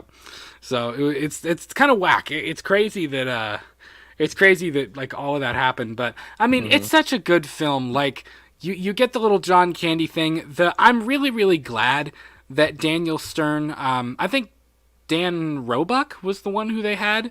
Let me see. Yes, it was Daniel Roebuck who they had playing Marv. But I'm so glad that Daniel Stern came back and did the role, because him and Joe Pesci had such good chemistry in that. And it's funny because they also talked about Joe Pesci in that documentary. They said Joe Pesci was actually like really difficult because they were like, his biggest issue was that he could not stop cursing. They were like, bro, you can't drop F-bombs in this movie. Like, this is not that kind of movie. That's not too bad. That's not I know, bad. it's just funny, though, because they were like, funny. Every other word out of Joe Pesci's Italian mouth is an F-bomb. And it was just like... something like so, that. And it's funny, like, the moment when they get shot, when he sticks the... Not shot with a gun, but when he sticks the BB gun out and shoots their nuts or whatever, like when they're standing there at the door trying to get into the house, and he goes and he's like, oh, you know what I mean? He's doing like the weird made up language. That was his way of coping with the not being able to curse. He was like, if I just make up my own weird little like babbling language, I won't curse. So that was like, and they said like, and it was other little things like, yeah, like literally like, yeah, he's from Jersey. He couldn't shake off the mob stuff. Like it said they would be like, okay, like they said they would go in and they'd be like, okay, somebody's got to go tell Joe his call time for the morning. And they were like, I ain't doing it. I'm not going to tell him. Like, because he was such a hothead or whatever. And they said somebody would walk in his trailer and be like, all right, Joe, your call time is 3 a.m. or whatever. And he'd be like, nope, I ain't doing that. He's like, I'm not showing up before 6 a.m. It's not happening. 3 a.m. Like, I'm not doing that. Nope. Yeah, like he would just go off on people and be like, nope, I'm not doing that. I'm We can start filming when I show up. And he would show up. They said he had to go play golf like every morning. He played like 2 hours of golf every single morning. Like, could not film a scene until he went and played golf. So it's just funny. Home Alone was in development hell for a while. If you're gonna talk about my man Joe Pesci like that, I hope when you talk about your movie, you talk about Chevy Chase. Oh, I'm going to. We're going to talk about Chevy Chase too. I love Joe Pesci. I'm not talking crap about him. I adore Joe Pesci. I love awesome. Joe Pesci. I do too. I love him. It's just funny that it was like all on his terms and very like he couldn't shape that mob. You know what I mean? That that New Jersey boy mob mentality. It's funny. But even like the stuff with Macaulay Culkin, like. It's cool seeing Chris Columbus, and I think it's one of the reasons that Chris Columbus did so well on the Harry Potter films with the kids, with Daniel Radcliffe and Emma Watson and all of them, because like it said that he was very good to Macaulay Culkin on set. Like he made him feel involved, and he was very like, hey, how do you think we should set up this shot and stuff like that. And he would like he made Macaulay feel like he was a part of it, you know what I mean? So I thought that was kind of cool too. But Home Alone's awesome, man. And that's your number 3? That's my number 3. Jeez, dog. My number 2 might kind of piss people off, but it's okay. It won't piss my mom off, I can tell you that. I gotta guess now. Well, I don't. You might as well say it because I already told you what my number 2 is. Oh yeah, you did say your number 2, didn't you? What was it again? It was a Grinch. Was it Elf? Or was it Grinch? Oh, okay. Yeah. Okay. You want to say hi? Come here. Hey, Sierra, Milo just went in my room and took the T-Rex. So, just so you know, it's your fault. The T-Rex. Yeah, she got me a T-Rex for like, I don't know, for like it was just a random gift, and I love it so much. But then Sierra was messing with Milo with it, and now every single opportunity Milo has, he takes the fucking T-Rex. It's a stuffed T-Rex, and like I just saw him walk in, start sniffing around my box, and just like took the T-Rex. Yeah. And just looked at me and walked off. Yeah. I was like, okay. Can you see Molly here? Can you see Molly here? Molly. Yeah, she's sitting here. She got a new bandana for Christmas, so she's wearing that. But oh, how cute. She won't hop up here. Whenever I'm doing a show, I always try to get her to hop up on my lap, and she won't. Camera shy. Camera shy. Are you camera shy? I think so. Are you? What's your number 2? All right, my number 2. You gonna write it? Don't type it. Just tell me. No, I'm not gonna type it. It's just it's a funny one, and I think it might piss a few people off. But it is a movie that it's one of the first Christmas movies that I watch every single year, and that is You Forgot the White Chocolate, but they didn't have any. Did you talk to Rex? Who's Rex? The butcher. As odd as it sounds, I didn't think of asking the butcher where the chocolate was. Christmas with the Cranks, dude. I love Christmas with the Cranks. I do. And there are people... I'm knocking stuff over. There are people that think that Christmas with the Cranks is a bad movie. Dude, I think Christmas with the Cranks is an awesome movie. And it's also got Jamie Lee Curtis, who I absolutely adore. I figured. That was probably one of the reasons why I was like, he probably likes it. No, but listen, Christmas with the Cranks is based on a book called Skipping Christmas. I forget who the author is. Let me see. Who is the author? Based on the 2001 novel Skipping Christmas. Oh, it's a John Grisham book. That's interesting. I didn't know John Grisham wrote that. But essentially, I mean, you know the story. Luther Crank and his wife Nora, essentially, their daughter goes off to the Peace Corps, and they're kind of depressed and they're upset. She's not going to be there for a whole year, and instead of he basically goes to his office and he sets up. He basically configures how much money they spent, and they spent like $6,000 or something nuts on Christmas last year. And she's like, he basically comes up with this whole scheme. He's like, we're going to spend 10 days in the Caribbean. We're going to skipping Christmas.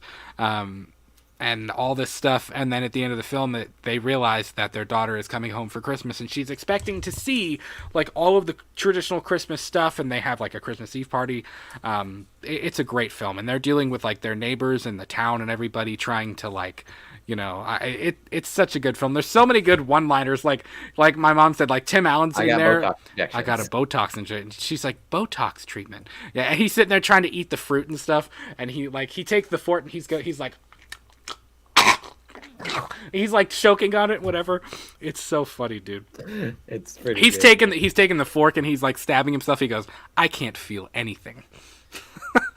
Who's Marty? You know Marty. Yeah, everybody knows Marty. When she's in the liquor store and whatever else, and he's like, hello, Nora, and she's like, hello, whatever, and he's like, you know, he's like, what are you doing here? And he's all weird and stuff during the movie, but he's like, he's very kind, and they have a whole conversation, and Jamie Lee Curtis just goes, who are you?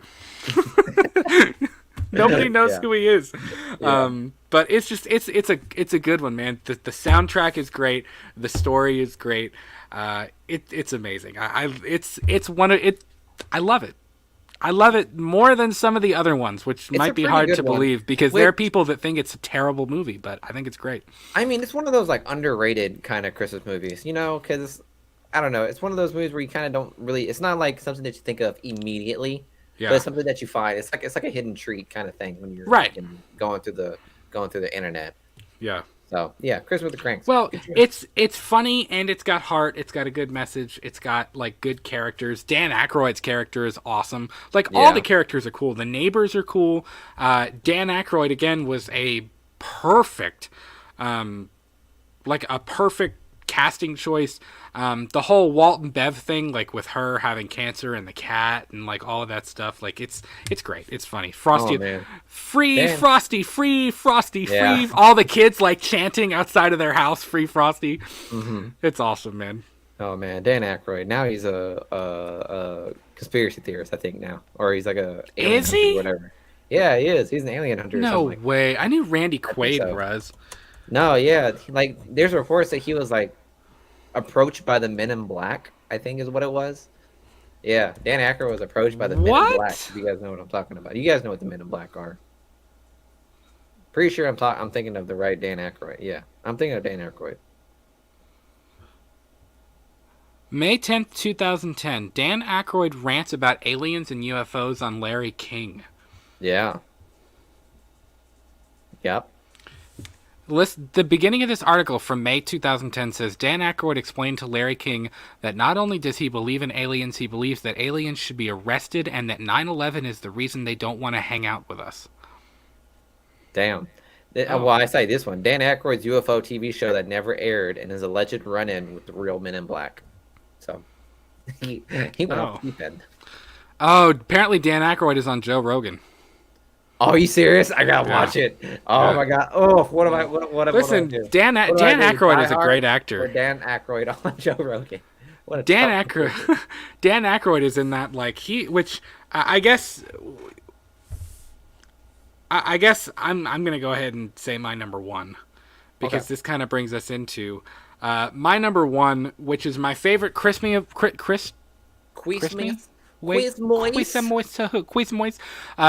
Not only is it my favorite Christmas movie of all time, but Christmas Vacation is my favorite movie, period, of all time. And I had a little bit of a... Did you think that before I told you about this, though? Huh? Did you think that before I told you about everything, though? No. I knew he was a piece of shit before you told me all that. I don't think he is, though. I think he's actually a piece of shit. I don't think he is 100%. I don't. The media is presenting him to be even worse. You know how the media can like present someone to be even far worse. It's the fact that like Chevy Chase continues to double down on his bullshittery, pretty much. Like he doubles down on him being an asshole. So here's the thing. First of all, let me say this. Let's talk about the movie and see how because it's a great movie. Christmas Vacation. We'll come back to the Chevy Chase thing because that ties into Dan Aykroyd and Bill Murray and all that stuff. But listen, Christmas Vacation is like it is maybe the most nostalgic movie that I know. Like, I don't know if there's a single movie. Like, yeah, like my mom said in the chat, she was like, I could quote that movie for you from start to finish. It's the one movie that I honestly think I could probably do Christmas Vacation. I could probably do Halloween.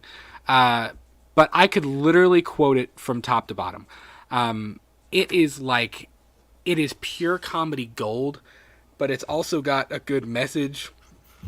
I love Chevy Chase. I love the cast. Again, you want to talk people that have kind of gone off the deep end. Randy Quaid has gone off the deep end from what I can tell. He definitely has. I think he's I don't know like why, or I don't know all the specifics of it, but I think he's like, and I'm not saying Democrat, Republican. I don't mean if you're a Republican you're crazy. That's not what I mean. But he's like live off the grid, thinks like the government is out to get you, kind of like I don't know. I think he's had some very big issues in the past. But he turned into his Independence Day character pretty much. Yeah, I don't. If that makes sense. But worse. Worse. Yeah, I don't know. Except he doesn't save the world. I don't know. But listen, man, him as Eddie though is so funny. Like, I love all of the vacation movies. I actually just showed. We were on a plane a few months ago, and I actually made Julia watch Vegas Vacation because she had never seen that one. So, and she's seen all of them. She's seen Vacation, Christmas Vacation, Vegas Vacation. She hasn't seen European, which is like my least favorite, but it's still good. It's my least favorite of them. But Christmas Vacation is like pure nostalgia for me. And I mean, like I've got the Clark Griswold Funko Pop. I've got like Clark Griswold games, and I mean, it's such a good movie. It's such a funny, fun. It just keeps you laughing. It's slapstick, but it's also like, I don't know, but like I said, it's also got heart to it. Like, that's what I love about the Clark Griswold character is like, he's funny and he's stupid, but he's also like the perfect picture of like a good dad who's trying to do his best too. You know what I mean? Yeah. Like it's just, Christmas Vacation is like the perfect blend of like everything I love. Like, it really is. Like, I love it so much, man. It's so good. But so what you were talking about before, like Jada said, Chevy is an ass, but he's a funny ass. There you go. Best way I can describe it. We were talking about Dan Aykroyd, and you have to remember Chevy Chase, Dan Aykroyd, Bill Murray, I believe John Candy, or no, who? Let's see. Steve Martin, John Candy. Yeah, Steve Martin and Martin Short. Yeah. Let's see.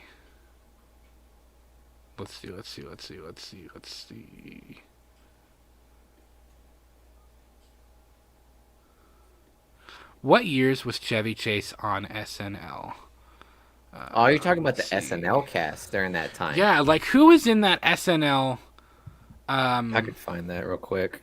I'm trying to find who was in his like era. So 1975, SNL cast 1975. There's a point to this. That's why. 1975. Yeah. Good God, man, these people are old as fuck. Oh, okay, there you go. Yeah, Gilda Radner, Dan Aykroyd, John Belushi, Chevy Chase, Bill Murray. Yeah, that whole era of people.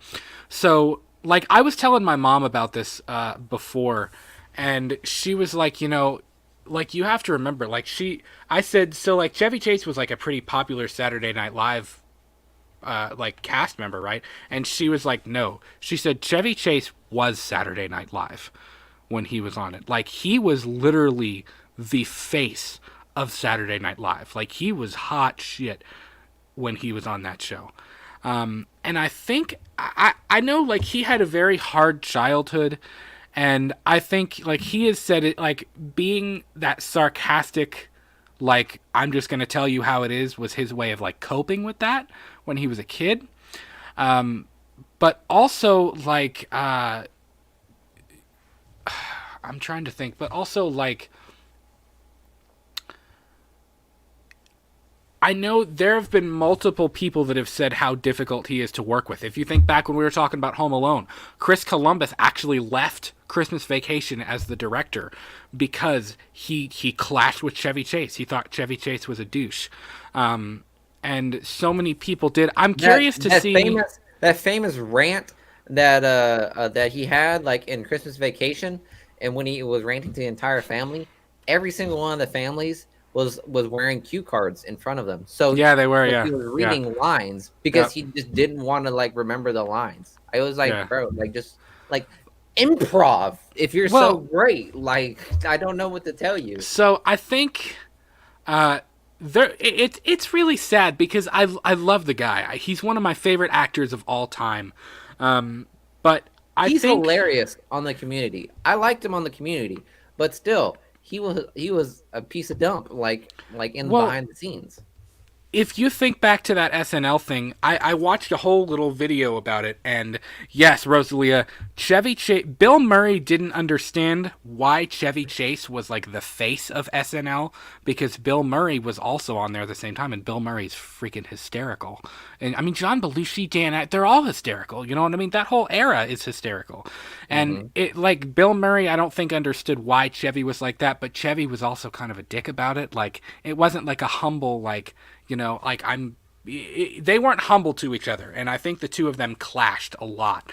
And there were a few times that I know the one that I've heard about was that that literally before they did Weekend Update, literally Bill Murray and Chevy Chase came out to do Weekend Update, and literally 10 minutes before, they were fist fighting in John Belushi's dressing room.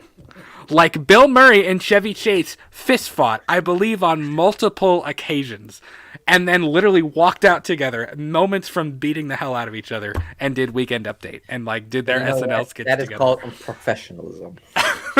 Yeah, and it's sad because like he said that dog water at each other. On today's Weekly Update. Yeah. And like he has said multiple times, like he was like, you know, his biggest regret ever was leaving SNL because he said, I feel like leaving SNL shortened my career.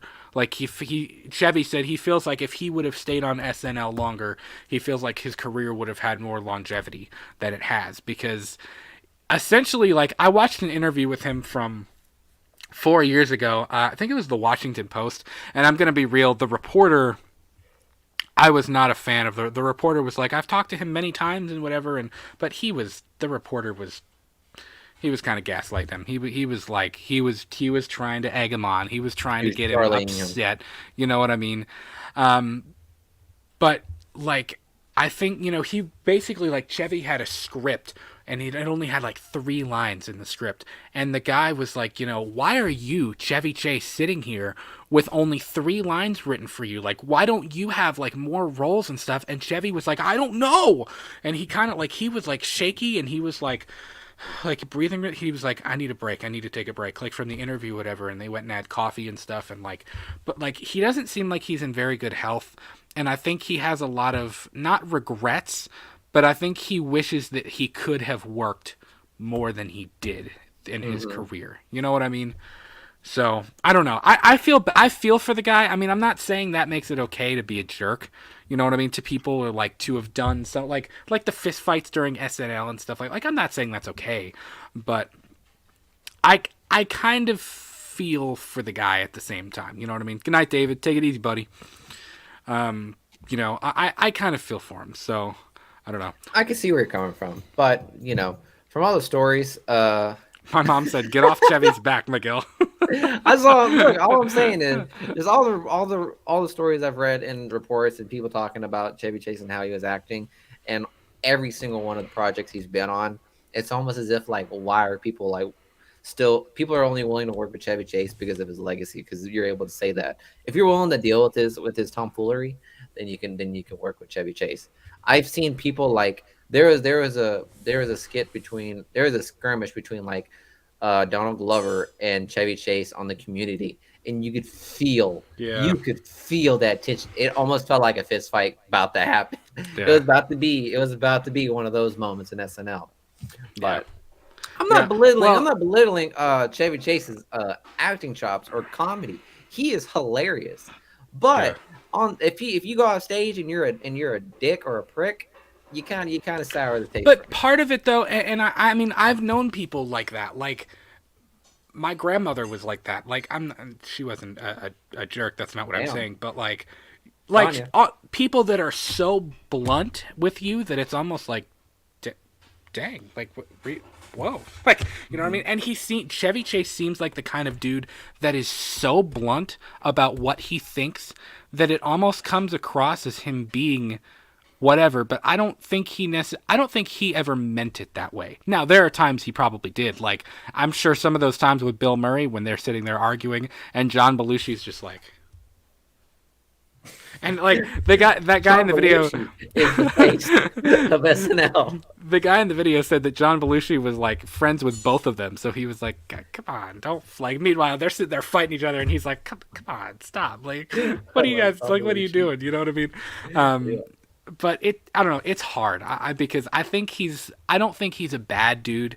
I think for a while maybe his ego got in the way, and he just I think he just had some issues. But I think and the dude is 80. I mean, it's like he wants to work, but it's like how much is he gonna work? He's 80, you know. Mm-hmm. Like I love the guy, I really do, but he's 80, you know.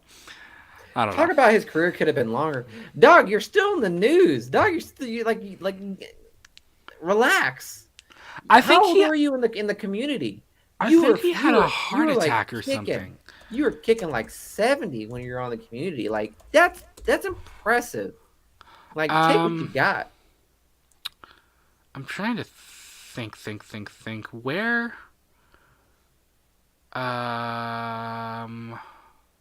Yeah, he had heart issues. I think he had a heart attack, or he had like open heart surgery, or he's like heart failure, something. Like he doesn't breathe really well. Um, and I forget. There was an interview where he had said that. And I remember seeing I feel like it was like 4 or 5 years ago, maybe. I remember seeing that Chevy Chase, like he had some heart surgery or something. But like it's sad because if you watch interviews and stuff, like he doesn't look good. He doesn't look like he gets around really well. And a lot of times, like they do a lot of like watch-alongs and stuff like that. Like, like him and Beverly D'Angelo will go watch like the vacation films or something with a crowd and sign autographs and do things like that. But it's hard because it's like I think it's hard, and like Dave McCrae has always said this with Harrison Ford, because Harrison Ford is his favorite actor. But like it's hard to see some of these people decline, especially people that were like your hero as a kid. You know what I mean? Mm-hmm. I know exactly what you mean. But like it's hard to see. Like a lot of times Chevy's come out in a wheelchair, or like he's sitting down and he's breathing really hard, or he looks really labored.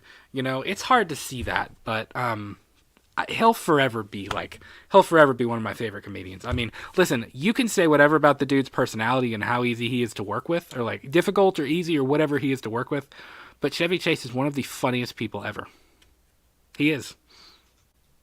Like you can't deny it. I'm willing to separate the artist from the art from the artist, but I'll acknowledge the fact that I'll acknowledge every part of that man and each right facet of what he is. Yeah. He's a great comedian. He's hilarious, but he's also a prick. My mom said it says that Harold Ramis knew that they didn't get along, so he kept them apart and no scenes together in filming Caddyshack. That's nuts. I can see that. Yeah. That's nuts. I don't know, man. It's like the whole like it's like the Fast and Furious thing with Dwayne Johnson and Vin Diesel. Oh yeah, they didn't get along, did they? Yeah, none of the scenes that they had. There was one movie where like every scene that they had together, they had to be filmed separately. They were never in a scene together. Yeah. So I don't know. That's how it goes. Some people are like that. I can't tell you how much I love Christmas Vacation, like with everything in me. That there, Clark, that's an RV. My favorite, I think one of my favorite lines in the entire movie is when him and Eddie are sitting there and like Snots is drinking up all the tree water and they shove him away and he's like, go get something to eat, whatever else. And you know, Eddie's talking about the kids and he's like, well, the oldest just got cured off the wild turkey, and he's like, and or the youngest or whatever, and he's like, the oldest is preparing for her career. And Chevy he goes, college, and he goes, no, carnival. And he's like, hopefully next year he'll be barking at the yak woman or spinning people on the tilt-a-whirl or whatever else. And he's like, you must be proud. And Eddie's sitting there talking about her, and Chevy goes, can I get you anything, Eddie? Refill your eggnog for you, get you something to eat, drive you out to the middle of nowhere, leave you for dead. It's so funny. That's probably one of my favorite lines right there. The stuff with Mr. Shirley, get me somebody, anybody. It's such a good film, man. I love it. I'm not surprised it's your number one. It's my number one Christmas movie, and it's my number one movie of all time. It's so good, man. I could sit and talk about that movie forever. So, Miguel, your favorite Christmas movie of all time?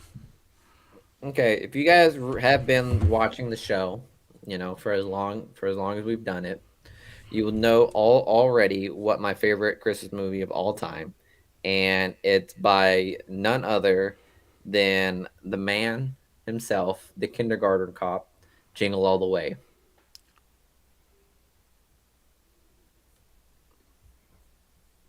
Jingle All the Way is my favorite Christmas movie of all time.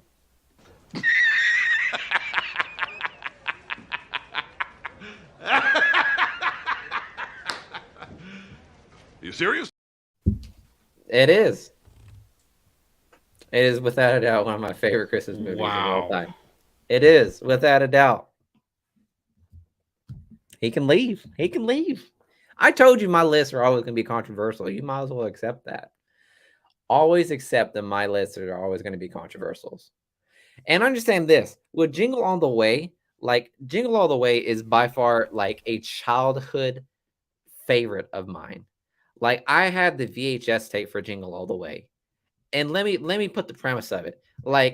Pretty much the premise of the movie, I'll read you the synopsis for that matter. I've seen it. I've seen it. Yeah. I'm shocked that it's your favorite one of all time. I mean, I'm not judging, whatever, but what? Workaholic Howard Langston by Arnold Schwarzenegger wants to make things up to his son, Jamie, and wife, Liz. He promises to get Jamie the hottest toy of the season, Turbo Man. Even though it's Christmas Eve and the toy is practically sold out, as Langston hunts down this elusive gift, he runs into mailman Myron by Sinbad. If you guys remember who Sinbad is, another father on the same quest. With the clock winding down, Langston's moral code is tested as he learns the real meaning of Christmas. This man crosses so many lines to get this freaking Turbo Man gift for his son. And I absolutely love the movie. It's hilarious. The chemistry or the rivalry between Sinbad and Arnold Schwarzenegger is still one of my favorites. The bitter batter, who's the better father kind of thing. Who else? What's his name? If you want to talk about a tool, the person that's a tool in this movie is Ted, the one played by Phil Martin, if I'm not mistaken. That's who it is. Yes. And he's like the father. He's like the guy that's trying to get Liz to cheat or leave Howard. And he's such a piece of junk that you're so happy as to what happens to him. But the whole movie is just about Howard trying to find this Turbo Man. And I'll be right back. Okay. And you know how it is on Christmas. I've been there. You've been there. Of having the need to find a Christmas gift on Christmas Day or Christmas Eve, and knowing how everything is all sold out, and you're trying to get with the gift that you can for the ones you love, because that's how life be sometimes. Well, this is how the movie is, and Arnold Schwarzenegger is so fucking hilarious in this movie. The man literally fought an army of Santa Clauses to try to get this underground ring of Santa Claus, and just so he can find this Turbo Man. Every single plan he has fails. Every single avenue he took leads to a dead end. He crosses so many lines, and it gets to the point where it's oh my god, this guy is gonna do 10 to 20 years if this was actually real. And it comes down to the final big old climactic end between Sinbad and Arnold Schwarzenegger. and when they have this big old Turbo Man and against Turbo Man's villain, the whole ginormous like parade, and they're fighting each other. Like it goes so over the top, but it has such heart in this movie that I absolutely love it. Yeah, it's definitely one of my favorite. If not, is definitely my favorite Christmas movie of all time. That is a very interesting number one. It really is. Respect, man. What year did that come out? I think it came out in when did it come out? 1996. So a year before I was born. There's a part 2 with Larry the Cable Guy. I don't watch that. We don't worry about that one. That does not sound good. Respectfully, no, it does not. It was a straight to video. It was a direct to video. Yeah. So. Yeah, didn't even get a. They were like, we're not even gonna bother with this beta. The synopsis reads. Hold on. Where's the synopsis here? Let's see. IMDb. Larry's daughter Noelle wants only one thing for Christmas: a talking bear. Her stepdad Victor intends to make sure that Larry can't get one. That's the synopsis. That's the synopsis. Who? Her stepdad Victor. Oh yeah, see, it's. I'm sure it's a good movie. I'm sure it's a wonderful movie, but it's not. It's nowhere near Jingle All the Way, the first one. No, Jingle All the Way is my favorite. I haven't seen the first one, and I couldn't even tell you the last time I watched Jingle All the Way. I may have only ever seen it once, to be honest with you. I've seen it way too many times when I was a kid. It was my favorite Christmas movie to watch, mainly because I was into like Turbo Man. Like, you know, I'm in. Like, can you believe that? Like, you know, I'm into a like a character from a movie of talking about another character. So like, yeah, it's like I love Jingle All the Way. It's a great movie. Listen, I'm gonna grab something for Rosalia. Hang on. Uh-oh, you grabbing something for Rosalia? Hold on, I can't even see the chat. What are you guys saying?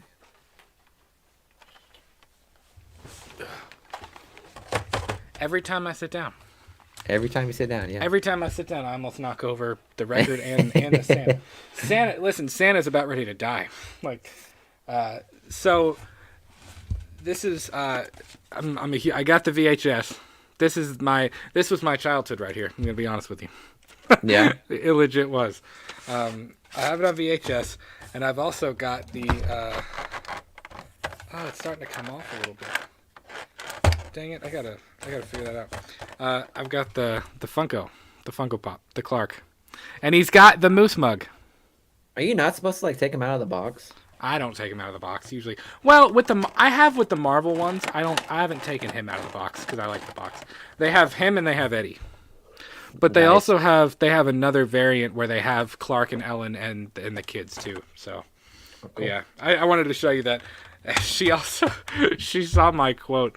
The whole when Santa squeezes his fat white ass down that chimney tonight, he's gonna find the jolliest bunch of assholes this side of the nut house. It's such a good one, man. So just to kind of wrap up again, my top 5 were. How the Grinch Stole Christmas from 2000, Elf, Home Alone, Christmas with the Cranks, and of course, National Lampoon's Christmas Vacation.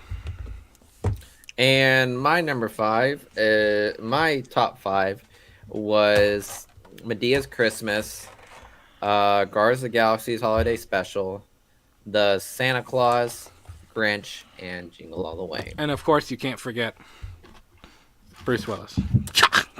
Bruce Willis. Yippee-ki-yay, motherfucker. So that's our list, man. Let us know in the chat, and before we get out of here, and let us know in the comments below after you're watching after the fact. Let us know what your top 5 favorite Christmas movies of all time are. I've said it before, man. I love Halloween. I really do. But Christmas is my favorite holiday. It's my favorite season of all. It is. I feel it's the best. Combination of all the holidays. It really is, though. It's like I don't know. It's the lights. It's the movies. It's the season. It's the food. It's not the ice storm we got. It's the smells. Yeah. It's Yeah, that was, I don't know. We had a huge snowstorm Christmas weekend. I mean, it was nuts. Blizzard-like conditions and everything. Yeah, it was nuts. Yeah, it wasn't like it was not like what New York has got, where like 37 people have died. It wasn't about that. But it was just, for us, we haven't seen something like that in a little while. And it wasn't necessarily the amount of snow. It was just like, it happened so fast. And the winds were like 60 miles an hour, so you couldn't see anything. But it dropped like 30 degrees in the span of like 2 hours or even one. Yeah. So. Well, and then it snowed a little bit more yesterday. We probably got half an inch of snow yesterday. I had to go shovel my driveway again this morning. So yeah. But then it all melted today. Yeah, it did. Yeah. It didn't all melt. Like everything is still covered at our house, but for like us, at least the driveway is gone. So, but man, this has been an absolute blast. 2 hours and 5 minutes in. If you haven't left this one a like, please be sure to do so. This has been us ranking our top 5 Christmas movies of all time. Again, I have a poll in the chat. I got to go way back to try to find it. Where is it? Our poll, if you missed our dramatic reading. None of you saw that. If you missed our dramatic reading of A Die Hard Christmas, please go back, check that out. It was really, really fun to do that. And let us know today's poll, is Die Hard a Christmas movie? He said jingle that like button. Jingle that like button. Baby, it's cold outside. Let me ask you this. What about Christmas music?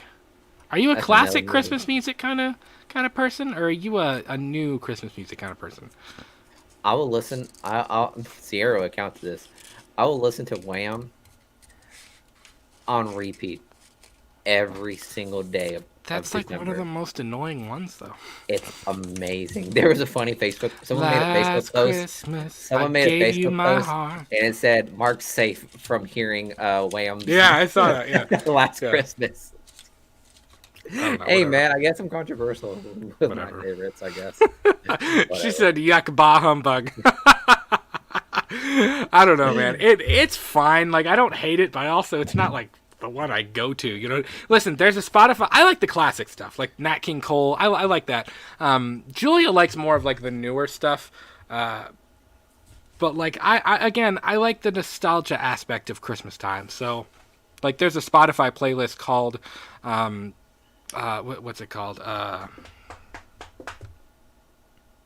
Christmas Classics. That's what it is, and it's all the classic stuff, like the older nostalgic Christmas music. And that's like my thing. And I also joke that Christmas time is the one time of year I actually listen to the radio. I do. It's literally the one time of year that I feel connected with like what's going on around me, because I listen to the radio. Mariah's scary. Yeah, I can't do that. The Mariah song. Now Mariah will calmly just go back into hibernation. Yeah, she'll just kind of go away for a little while. And it's nothing against Mariah Carey. It's just the song is so overplayed and so overrated. It just is. Sorry. It is. I like the meme. I do like the meme, though. Christmas. I like the meme where it's Michael Myers holding the knife, and she unzips it and starts to take the mask off, and it's Mariah Carey under that, and she's in the red Christmas dress. So, but guys, this has been an absolute blast. Again, please be sure to jingle the like button. We're not going to stab the like button or hit the like button. We're going to jingle it this time. And again, let us know if you're listening on any of the podcast platforms. Please let us know what your top, or tweet at us at LTM Podcast KY, and let us know what your top 5 Christmas movies of all time are. We are signing off. Everybody listen. This has been the Christmas special. Merry Christmas. Happy holidays. We will be back. I believe the next episode we're going to do, not sure when yet, is going to be our top 5 movies of the year, and our top 5 of 2022, and our top 5 most anticipated movies of 2023. So that's going to be a good time, too. So join us for that. That'll be 10 films. So 2 years, 10 films. It'll be cool. And again, don't forget, on Friday night we're going to be on Return of the Living Fled with a whole other group of people to talk about the best moments in horror, moments that define the horror genre. So definitely be sure to tune in at 9 p.m. Eastern on that show. So guys, we love you. You can follow us on Twitter, Instagram, and TikTok at LTM Podcast KY. And new episodes of our shows premiere every single week at 8 p.m. Eastern. We love you. Have a good one. Peace. Not yet. Wrong button. Wrong button! I'm screwing up the outro here, dang it. Sorry. Miguel's still sitting there.